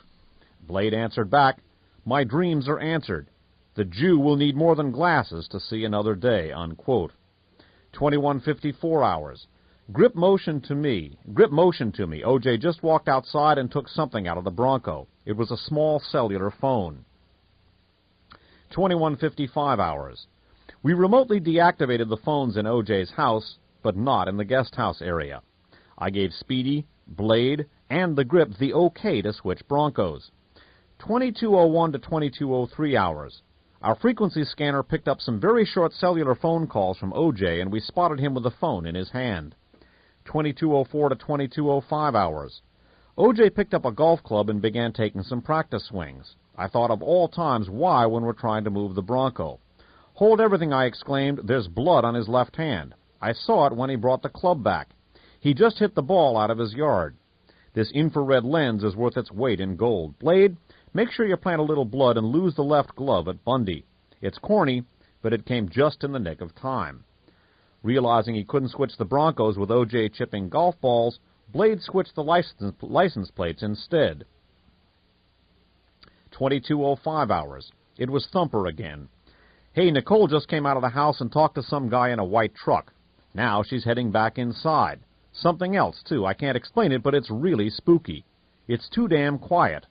There's almost a clammy feeling to the air, like Mother Nature knows some people are going to die and wants to set the mood. Man, it gives me the creeps, unquote. 22:06 hours. The little old lady was back with the dog again. This time I focused in on her. Damn, I thought, she looks Mexican. Another impure race, unquote. 22:12 hours. Blade pulled into the alley behind Bundy in our identical white Bronco with OJ's 3 CWZ 788 plates affixed. Blade relayed to Thumper, quote, some big black nigger just walked in the back gate. When my lights hit him, he moved a lot faster. Something familiar about him, but I can't place him, unquote. 22:13 hours. Blade, move it. The Jew just parked on Dorothy and he's heading up the sidewalk, unquote, whispered Thumper into his communicator. I'll be there to greet him, replied Blade. Once you're inside, I'll swing around and stand lookout in the back. The enforcer will cover the front, unquote, promised Thumper. 22:13 hours. Simpson stopped his chipping, and now he's walking outside to the Bronco, unquote. I couldn't believe his nervous energy. 22:14 hours. Blade took off his short-sleeved shirt, walked up a couple of steps, and moved down a canyon-like walkway formed by a rather high wooden fence on the left and Nicole's condo wall on the right. He climbed over a gate, similar to the front gate, about 20 feet down the walkway toward the front. The walkway area provided excellent security from the back alley, because the gate is recessed several feet. Blade placed a folding ladder, the type which folds down to a couple of feet and opens several feet more, against the back gate. He was over in seconds. The Akita came around the corner from the front and started towards him. The dog started to bark. Blade quickly silenced him with a tranquilizer dart. He then opened the back gate, allowing Speedy to enter. They jammed a small wood sliver into the lock mechanism, preventing it from closing, then brought the ladder inside. Blade quickly moved to conceal himself against a tree in the small patio area near the front gate. A small light near the doorway cast an eerie glow on the scene. 22:16 hours. Ron Goldman pushed the intercom button. Nicole told him she would be right down to unlock the gate. By the way, I would note in the Legacy of Deception book by Stephen Singular, there is a reference to a sliver of wood that played a role in the scenario. It is not discussed in the Stephen Singular book because nobody knew. Perhaps that was this piece of wood used to jam the lock mechanism on the gate. Continuing. 22:16 hours. Ron Goldman pushed the intercom button. Nicole told him that she would be right down to unlock the gate. Blade was behind a tree in the patio area. Dressed in the dark jumpsuit, complete with OJ's ski cap, he was invisible to Goldman, yet he could watch him through squinted eyes. Speedy froze into a position in the walkway from which he would handle Nicole. 22:16 hours. He's driving into the fortress, just took some stuff out of the Bronco and carried it into the house. Here he comes back again. Back into the Bronco, and now he's driving back out. Phew! He's finally parked it on Rockingham, unquote, I observed. 22:19 hours. OJ finally used up his restless energy and went into the house. The upstairs light went on. I put the van in gear and slowly eased it towards sunset. 22:20 hours. Nicole stepped out of her front door, leaving it open. She glanced about, probably looking for her dog, while she walked down the steps. She went straight for the gate. Speedy quickly slipped in behind her and delivered a savage blow to her head. He later told me he put all of his hate into it. She went down whimpering. He grabbed her as she started to fall. 22:21 hours. I notified Grip that I spotted a stretch limo moving pretty fast coming up Sunset. Grip remarked, quote, he's too early. He's got to go to the Ashford gate because that's where the call box is. But his telephone instructions said 360 Rockingham. And then an expletive, I've got to move the Bronco so there can't be an alibi, unquote. 22:21 hours. Blade swiftly opened the gate on a startled Ron Goldman, whose mouth was wide open. He faced a .45 caliber Glock with a silencer. Blade motioned him inside. The large weapon and Blade's fiery stare instilled absolute fear. Blade pulled the gate almost closed behind him for security and to visually shield all of them from the sidewalk. 22:22 hours. Grip moved the Bronco to Westboro, 1 block north of Ashford. 22:22 hours. The enforcer who was on lookout on Bundy radioed the team, "We've got company, a man and a woman, look like yuppies coming down Bundy," unquote. 22:22 hours. Blade whispered to Goldman that he better keep his mouth shut or everybody's dead, unquote. Speedy muffled Nicole's little cries with his gloved hand. 22:24 hours. The couple was passed. Speedy dragged Nicole over to the bottom of the step area and dropped her on the ground. They had to maintain visual contact on her as they dealt with Goldman. 22:25 hours. The limo driver, rushing, almost went past the Rockingham gate. At the last minute, he spotted the 360 on the curb, made a right onto Ashford, pulled a U-turn, came back to the Rockingham gate, and now he's parked, unquote, observed Grip. 22:27 hours. Even with the Glock in his gut, Goldman got more and more agitated as he watched Nicole, who was now writhing on the ground and gasping from the pain. At first, he must have thought it was a robbery because he pulled off his ring and handed it to Blade. When Blade motioned for him to drop it, he probably thought for sure this was a drug hit. Blade asked him, "Drugs in the envelope? Let's have it." Goldman started to mumble, then handed it to Blade. Blade tore the edge, peered in, and with a look of disappointment saw the pair of glasses Thumper had mentioned earlier. Dropping them to the ground, he laughed, then growled, "No one's going to see anything," unquote. Looking down at the envelope that had just landed, Blade noticed the words, "Prescription glasses for Nicole Simpson. Will pick up Monday. Too bad you didn't follow the instructions," unquote. Goldman pleaded, "Drugs? Are you looking for Faye? That's Nicole, and she doesn't use drugs," unquote. 22:31 hours.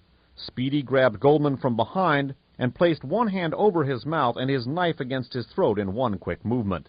He gave Goldman a non-verbal warning to stay quiet and still by deftly cutting him across his throat 2 times. Very shallow cuts. Goldman's eyes opened really wide. Blade, standing facing him, taunted him by jabbing at him with his knife. 22:33 hours. Goldman began to flail with his hands and fists, landing a few blows on Blade's forearms, pissing him off. 22:35 hours. Grip reported the limo headed back down Ashford and then stepped just past the Ashford Gate driveway. He said it looked like the driver was waiting for someone to come out. 22:36 hours. Blade focused his attention back on Nicole. He put on his OJ mask as she started to rise. Lying on her side, dazed and panting, she saw Blade coming at her.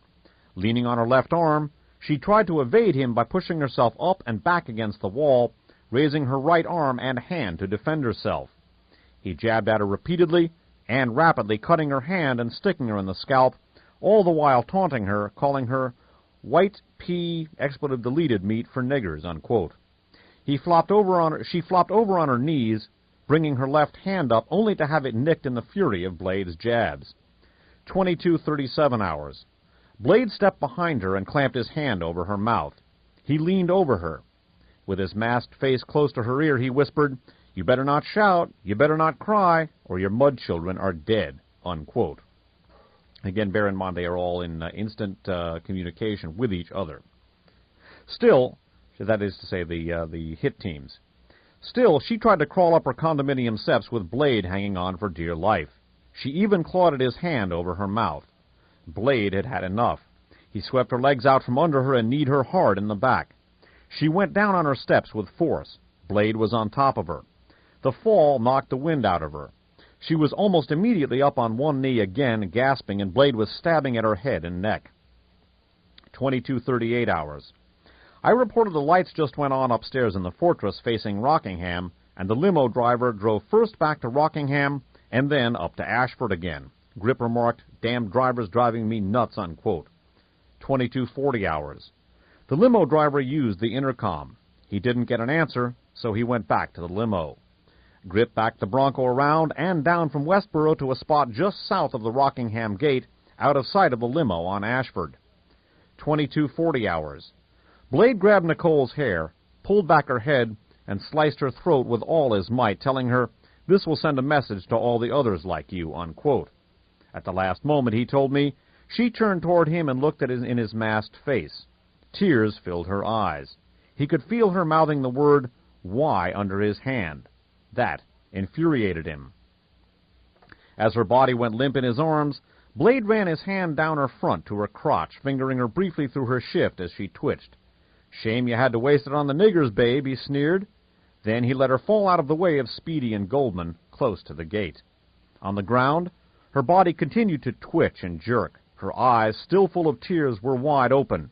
Her lower jaw was very slack. Blade kicked her in the back of her legs. Her feet flew forward a foot or so and jammed under the fence where the gate closed.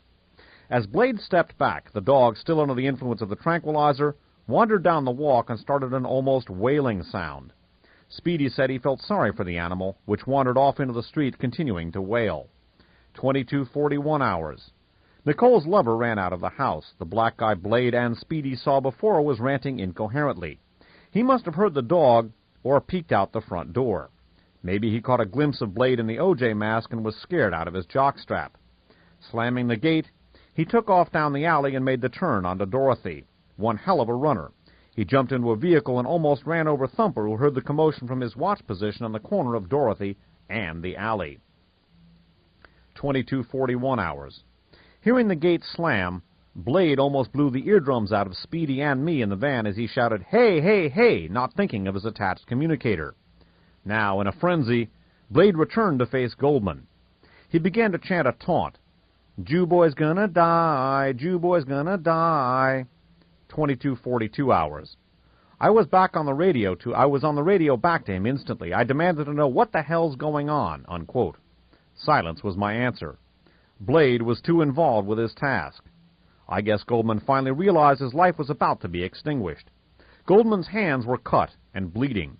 He started to kick out with his feet, which further infuriated Blade, who sliced his boot and stuck him several times, once in the gut, another in the thigh, and several times in the face. He slashed out at Goldman's legs. Goldman kicked out again, and when Blade moved in to stab him, Goldman caught Blade flush on his left cheek with his fist. It sent Blade reeling. Goldman then tried to grab Speedy with his right hand by lifting it up over his left shoulder, exposing his right side. 22:43 hours.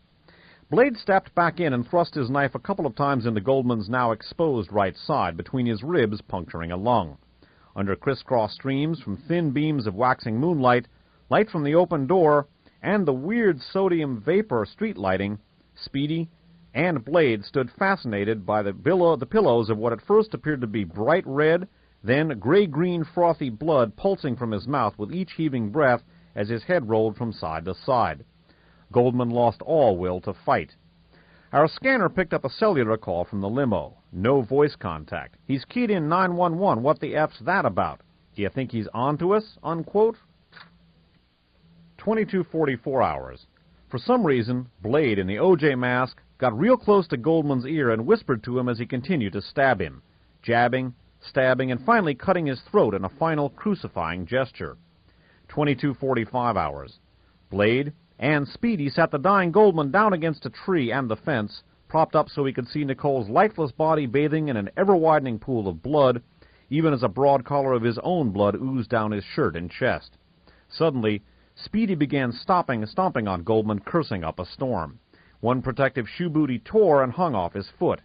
He tore it off and stepped back right on the envelope containing the glasses. 22:46 hours. Blade radioed that the task was complete and briefly explained his outburst. Quote, "We're wrapping it up now so you can relax, but better start the banging now without the glove. We'll plan it later. Copy?" Unquote, Blade requested.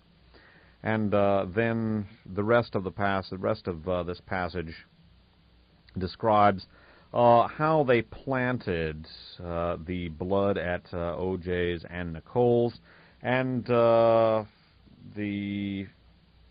other evidence, the watch cap, the glove, etc. They took a pool cue with a plastic bag and stuck it to a chain link fence, and that's how they planted the glove behind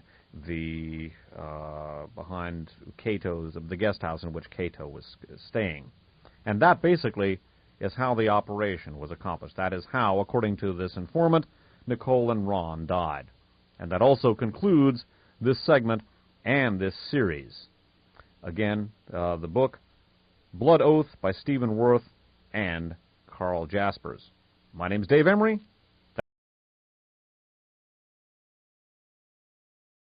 Hello, my name is Dave Emory once again, and rather than conclude the series with the chilling description of the actual execution of Ron Goldman and Nicole, I thought I'd also fill in some material, the rest of the blow-by-blow account, so to speak, of this particular crime, and the informant's description of how exactly the physical evidence was planted in order to frame O.J. Simpson. Once again, the book Blood Oath by Stephen Worth, W-O-R-T-H, and Carl Jaspers, C-A-R-L-J-A-S-P-E-R-S, subtitled The Conspiracy to Murder Nicole Brown Simpson, published in softcover by Rainbow Books, copyright 1996. And this book is distributed by the Lee Solters Company. The 800 number that people can call in order to order the book is 800-356-9315. That's 800-356-9315. We're going to turn again to the actual more or less minute-by-minute account of the executions and the planting of the evidence, I think in terms of for historical/curiosity value, the actual story of how the physical evidence was planted, at least according to this informant, codenamed Skinner, might be worth including in the narrative. Also, I'm going to sum up briefly what we've looked at in this series and give a few thoughts about the book as a whole, assuming we have time. Returning once again to the chapter that presents Skinner's account, it's chapter 15, of how the executions and planting of evidence took place. 22:46 hours. Blade, and by the way, each of the team members of this elite Nazi strike team is known by a code name. 22:46 hours. Blade radioed that the task was complete and briefly explained his outburst. Quote, "We're wrapping it up now so you can relax, but better start the banging now without the glove. We'll plan it later. Copy?" Blade requested, interrupting the banging as the banging on the wall of the guest house to alert Cato. 22:46 hours. Quote, "The limo driver just called his mother. Can you believe it? He wants his mama. What a wuss." 22:47 hours. Grip responded, "Copy. Will do." 22:48 hours. Grip took the pool stick with a plastic bag and cotton wrapped around the broad end of it and performed the cueing, as it was later jokingly called. This concerns the planting of a bloody glove, which was taken from the murder scene to O.J.'s place and stuck to a chain-link fence. 22:48 hours. Blade checked Nicole and then Goldman. Thumper undid the intercom bug and recovered the recorder. Blade took off O.J.'s knit cap and dropped it and his left glove just to his left under the overhang of a small shrub. 22:49 hours. Blade deliberately walked through the puddle of blood surrounding Nicole, ensuring that the soles of the Bruno Maglis were sufficiently wet to leave a trail. Then he walked up the left side of the walkway toward the back gate. Using the syringe of O.J.'s blood he took from his fanny pack, like a craftsman gluing parts together, he squeezed out a series of blood drops next to the footprints. He placed the drops at strategic positions along the way. Then he carefully walked back towards the front, taking care not to step on the fresh prints by staying to his left. Every now and then, he stopped to survey his work. When he reached the bodies, he let a couple of more drops fall from the syringe. Drippings off the knife provided additional spots. In the alley, Blade and Speedy unsnapped their jumpsuits and placed them along with Blade's shoes, what was left of Speedy's shoe coverings, socks, gloves, and knives in a plastic garbage bag. Blade kept his O.J. mask on. By the way, interjecting, of course, the conspirators had, according to this account, acquired a sample of O.J.'s blood from one of their Nazi/white supremacist cohorts, who was was described as a blood and DNA specialist at Cedars-Sinai Hospital when OJ was having some surgery there. That individual was codenamed Colby. It might be Stephen Garrett Colburn, an acquaintance of Timothy McVeigh's, and an apparent white supremacist who may have been one of the weapons suppliers for the AME church operation. But again, that is conjectural. 2249 hours, and that's one of the elements of conjecture that the authors engage in. 2249 hours. Driver just made another call. No answer. 2250 hours. Blade and Speedy, dressed in their cooler dark short-sleeve shirts and jeans, pulled out in the OJ look-alike Bronco, leaving Thumper and the enforcer to gather up the folding ladder plus any other remaining marks of their visit, thus putting the finishing touches on the frame of the century, unquote. Curious about the identity of Nicole's visitor, the enforcer entered the condo.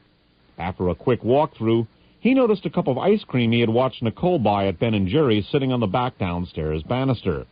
He had always wanted to try that chocolate ice cream with the chunks. However, this cup could only remind him of the visitor. "Shame you couldn't stay around and enjoy the dessert," he remarked to the cup. Outside, Murphy's Law provided an incident that almost destroyed our carefully orchestrated plan. 2251 hours. Blade left Bundy with his lights off and almost ran into a gray Nissan. He yelled obscenities at the driver, "Effing Jap cars," unquote, while he attempted to cross San Vicente after running a red light. That cardinal sin, which had been discussed many times, was almost the downfall of the plan. Speedy spotted the confrontation coming and ducked down out of sight. Looking back on it, whoever the other drivers were, all they saw was OJ Simpson in a white Ford Bronco with his license plate heading towards Rockingham. By the way, that was a woman named Jill Shively, and when the timeline of her running into OJ did not jibe with the official, already decided upon version of what had happened, she chose to disregard that. I believe Jill Shively also had sold her story to the National Enquirer as well, and so would not have been eligible as a witness. Continuing, 2252 hours. Now the driver's answering the car phone, getting some instructions from someone. Must be his boss, unquote. 2253 hours. Now, OJ's telephones were turned back on. Recall that this team had not only bugged OJ's and Nicole's phones, but had disabled OJ's phone so he couldn't either receive or place any phone calls to give him an alibi. They had also put bugs in both OJ's and Nicole's place and had the places under physical surveillance. Again, many of these people were veteran covert ops veterans, ex-Green Beret, law enforcement, and others with, quote, specialized knowledge and abilities, unquote, as my 8-part series put it. And they have the most sophisticated surveillance and intelligence equipment available. This basically was a covert operation, albeit one at least ostensibly pulled out, at least at the operational level, by this white supremacist group, this Nazi group. It would not surprise me, again, that if their command structure could be followed all the way up, something they, of course, could not do. They were in a blind cell, that one might very well find elements within our own government that were in cahoots with this team. Again, the government, there's no such thing as the government. There are all sorts of disparate elements of the government, many of which don't get along with or actually oppose the actions of other elements. So it's important, I think, not to conceive of the government as a single entity. There are many, many, many different elements in it, many of them opposed to each other. Continuing, 2254 hours. Grip spotted OJ coming out of the house with some bags, followed by his dog. He dropped the bags outside, walked around a little, and suddenly, seemingly mindful of the time, rushed back in. The limo driver may have spotted him. 2255 hours. The limo driver tried the intercom again. He heard, we heard, and recorded OJ answering. 2256 hours. Grip reported Cato opened the gate from inside by pushing a remote electric switch. 2257 hours. Blade parked their Bronco on Bristol and waited for OJ and the limo to leave for the airport. 2300 hours. Grip observed OJ coming outside to greet the limo driver. The light overhead reflected off OJ's hair, which appeared wet as if he had just showered, and it had not been dried. 23:05 hours. It appeared that our banging piqued OJ's and Cato's interest. Thanks to the listening devices we planted in the fortress, we heard them discussing the noise behind Cato's room and where to look for a flashlight. 23:15 hours. OJ and the limo finally departed for the airport, turning left past and around the Bronco. 23:16 hours. By now, the enforcer had cleaned up the planted bugs and remotes inside the condo. Thumper had climbed the pole in the back alley and removed the tap. They had one more task, yet they had to wait another half hour to perform it until they were sure OJ would make his flight. I remember the newspaper article which said he's always running late. 23:45 hours. Grip spotted Cato leaving his room. He's walking up towards the front door. What's he doing now? Cato just went inside. I wonder, unquote. Grip interrupted his rambling statement, again quoting, he's coming back out and heading back toward his room, unquote. 23:46 hours. While the enforcer kept a watchful eye on the surrounding area, now awake due to Nicole's howling dog, Thumper approached 874 Bundy across the street. He created a minor disturbance at the house. From our previous surveillance, we knew an elderly woman lived there and any noise would result in a call to the local police department. The murders had to be discovered early so our Trojan horse could perform. That is some of their Nazi and white supremacist cohorts inside of L.A. law enforcement.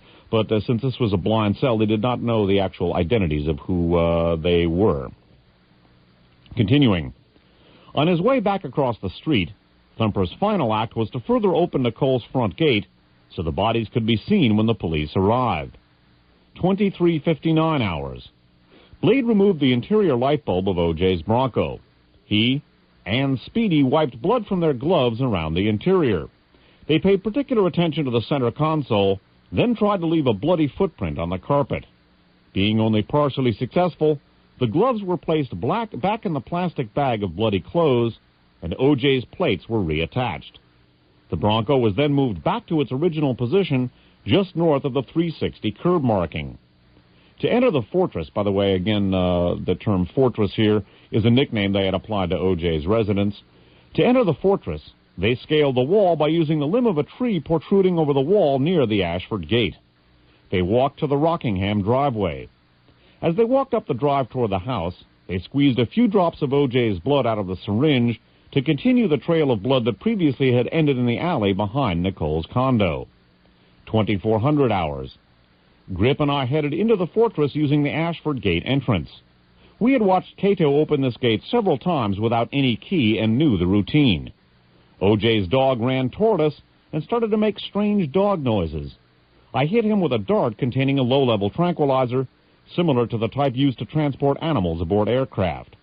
Grip, who was carrying the bag of bloody clothes he had removed from our Bronco, tripped on a shrub and blurted out, quote, "Son of a bitch," unquote. The dog became very quiet.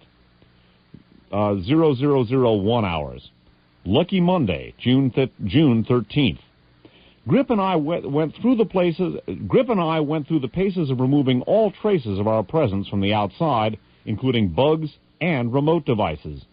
We used the security code previously obtained to enter the house and remove all embedded bugs. We were also going to plant in OJ's bedroom the bloody socks Blade had worn. Unfortunately, they had sunk into a pool of blood that had collected in the bottom of the plastic garbage bag used to transport them from the scene. They were soaked. Too bloody. We thought they would raise the suspicions of investigators to make such a find of one pair of extremely bloody socks in a pristine bedroom otherwise devoid of such evidence. So we stuffed them back in the bag. Meanwhile, Blade and Speedy retrieved the remaining glove Blade had worn at Bundy from the plastic bag of bloody clothes and took it to the area behind Cato's room and dropped it there. 0009 hours. We overheard a call to the police about a burglary at 874 Bundy. We knew they'd look around and find the bodies. 0012 hours. All three vehicles were on the road following their pre-programmed routes out of Los Angeles.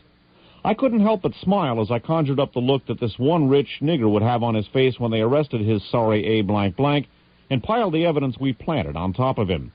I'd give anything to get inside of his brain to watch the activity as he tries to generate an alibi.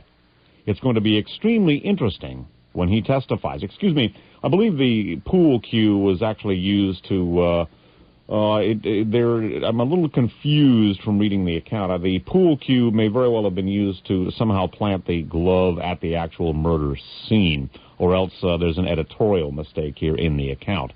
But in any event, there's discussion of a plan to use a pool cue to plant the glove. However, the description here was of dropping it behind Cato's. Perhaps there was a change in the scenario, or perhaps the pool cue was simply used to transport a glove from the murder scene into the bag, so that it basically, it's unclear to me. There's either an editorial mistake or there was a change in plans that is not accounted for in this particular account. Continuing. Meanwhile, Blade and Speedy retrieved the remaining glove Blade had worn at Bundy from the plastic bag of bloody clothes and took it to the area behind Cato's room and dropped it there. Maybe they're simply referring to dropping it there with the pool cue. Anyway, it's unclear here. 0009 hours. We overheard a call to the police about a burglary at 874 Bundy. We knew they'd look around and find the bodies.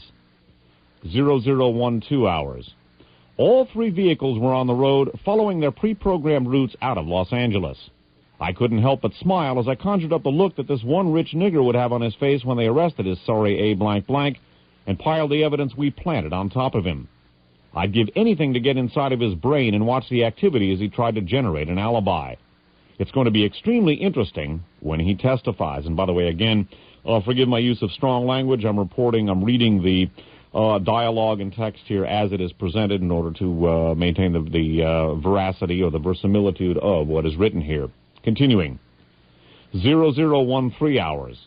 The police arrive at 874 and 875 Bundy Drive. Undoubtedly, this was a record response time for the LAPD, or that Sunday night must have been one hell of a slow night of crime. In either case, the rush to justice that we predicted had begun. Driven by a political need to quench the fires of criticism that engulfed the inept Los Angeles County District Attorney's Office headed by Gil Garcetti, a must-convict mentality reigned. The morning of June 13, 1994, began with a rapid call-up of a grand multitude of investigative and prosecutorial forces.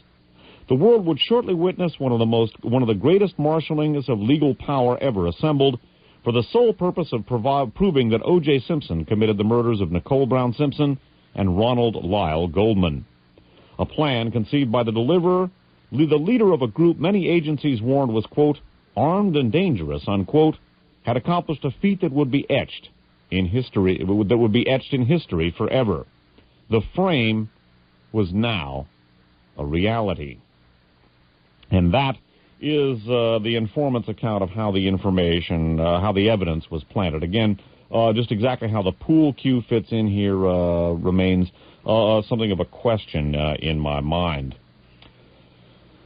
I'm going to briefly sum up what we've looked at in this particular series. We began by taking a look at some of the previous... Well, first of all, we began by taking a look at the circumstances under which this anonymous informant, codenamed Skinner, who maintains he was a member of this strike team, contacted the authors.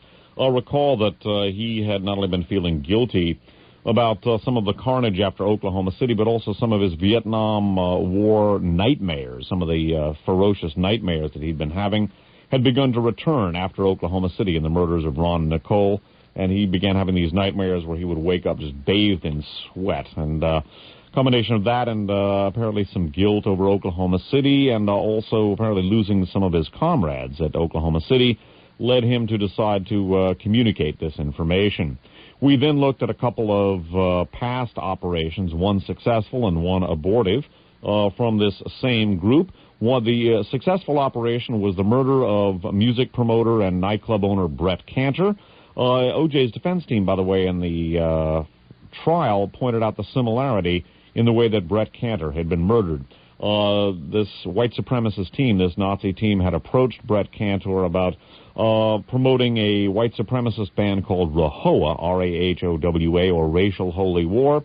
He refused to do that and apparently had some unkind remarks about the group. That cost him his life, and they cut his throat in an almost identical fashion to the way Ron's and Nicole's throats were cut. This group was unable to pull off a bombing and slaughter of the parishioners at the AME, the African Methodist Episcopal Church, I believe it was. Anyway, the AME Church in Los Angeles. And it may be that one of their associates, they boast of one of their associates having been the weapons supplier for that operation. Then we took a look at the planning for what was a PSYOP, basically, and we're going to touch on this at the end of this broadcast, a psychological operation intended to divide blacks and whites in order to, if not foment a race war, to promote the eventual rise to power of this Nazi/white supremacist group. We took a look at the fact that this PSYOP was directed at the legal system and also at law enforcement in general and the LAPD in particular. We took a look at the foreign backers of this particular operation. They were backed by what is described as a foreign terrorist group with unlimited funds. The text suggests the distinct possibility that this may have been a German Nazi group of some kind, but that also is not absolutely established. We also took a look at the fact that this strike team was composed of members of blind cells, and that indeed only the former high-ranking military officer known as the Deliverer knew who the, quote, generals, unquote, in the operation were. He also was the go-between between this blind cell and the unnamed foreign terrorist group. We took a look at the successful recruiting by Dennis Mahone, one of the individuals being pursued by Timothy McVeigh's attorney, Stephen Jones. Dennis Mahone recruited white supremacists, recruited LAPD and LA Sheriff's Office members into his white supremacist group, the White Knights of the Imperial Klan. According to the informant, his efforts were much more successful than the authorities realized, and apparently some of those recruits participated as the, quote, Trojan horse, unquote, including the cops stationed at the station house that would be called to respond to the murders. That cop or cops, it's unclear whether it's more than one, referred to by the code name the Dark German. We took a look at information that indicated that some of these cops had delivered a warning to OJ that his life was in danger. These cops were not only supplying field-level intelligence about OJ's domestic difficulties to the strike team, but they also were intended to lead the investigation in the direction of OJ Simpson. We also looked at information indicating that, in fact, OJ Simpson, according to accounts in a Mark Elliott book about Cato Kalin, had been receiving threats from a white supremacist group and that the warnings had been delivered by detectives in LAPD. We looked at the extensive military covert operations and law enforcement backgrounds of the team that accomplished this particular hit, according to Skinner. We took a look at the extremely sophisticated surveillance and monitoring equipment, surveillance and intelligence equipment that this group had, night vision devices. They bugged the phones, they bugged the residences, or they tapped the phones, they bugged the residences. The group also, that is to say this strike team, had assistance from forensics people who told them what they would need in terms of evidence to frame O.J. Simpson. They also, according to the account presented here, had someone who was involved with blood and DNA at Cedars-Sinai Hospital when O.J. was having surgery there. That may very well have been Stephen Garrett Colburn. The authors speculate that may have been Stephen Garrett Colburn, an acquaintance of McVeigh's who was up on a weapons charge and was wanted for basically, there was a warrant out for his arrest. He was a blood and DNA specialist at Cedars-Sinai Hospital in exactly this time period. We also took a look at the fact that, according to Skinner, the team entered OJ's residence and took out clothes and shoes and other possessions of OJ's to plant at the scene, that they were also following and bugging Paula Barbieri's place. Paula Barbieri, O.J. Simpson's girlfriend at the time. We took a look at some tangential connections between some of the information presented and Oklahoma City. Again, the informant stated that the Oklahoma City operation was performed by this same group, and in fact that it was his disgust over Oklahoma City that led him in part to come forward with this information. We took a look at Mark Furman's retiring to Sandpoint, Idaho, just as Louis Beam, the author of Leaderless Resistance, an Aryan Nations member and member of the Order that had killed Alan Berg, and the 10th anniversary of that killing was to be celebrated with this particular operation, Operation Thunderbolt. We also took a look at possible connections between this cause group and the derailing of the Sunset Limited, an Amtrak train that went down on the 2nd anniversary, October 9th, 1995, of the founding of this group. And we also took a look at Bob Fletcher, a former member of the militia of Montana, and his statement that Mark Furman would make a wonderful recruit for the militias. Finally, we concluded by examining the description, according to Skinner, of the actual execution of Ron Goldman and Nicole Brown Simpson and the planting of evidence against OJ Simpson. I cannot state that there is not disinformation in this book. There may be. I suspect that there was more to this particular operation than we have been seeing. I hold open the possibility that a Nazi faction within our government itself and within the national security establishment may have been involved with this. I also suspect that corresponding white supremacist and Nazi-oriented elements within the media were part of this same operation. That, however, is pure conjecture on my part. Note again that in addition to exacerbating race relations in this country or hostility between the races, the targets of this operation were the legal system itself and also law enforcement in general and the LAPD in particular. I'm going to reread the description, according to Skinner, of how this operation was planned for. Again, according to the description placed here, or presented here, this was a Nazi psyop, a psychological operation, to occur and to observe the 10th anniversary of Alan Berg's assassination. The plan for the anniversary celebration consisted of a plot so sinister, so creative, so diabolical that the outcome would provide for the embarrassment of an entire city, an entire race, and an entire nation. The plot included a well-thought-out action that would damage the U.S. judicial system forever. It would create a sense of doubt that would exist in every future trial. When we had all gathered in the farmhouse's spacious parlor, the discoverer continued to explain the rationale of the plan. Quote, "Evidence presented and testimony offered by law enforcement officers will be challenged forever from this case forward," unquote, he said. Still quoting, "It's a plan designed in part to be a payback for all those responsible for actions that have been carried out against freedom-loving white supremacists," unquote. Another founder of the cause picked up the explanation. By the way, we also took a look at a legal foundation for white supremacists called Cause, headed up by Kirk Lyons. Continuing, the plan, quote, "The plan is centered around an individual easily recognized and respected among both blacks and whites. It will look like he's being framed by the authorities. The situation is designed to call upon and challenge interpersonal beliefs that every person holds. People will choose sides. Their consciences won't permit otherwise.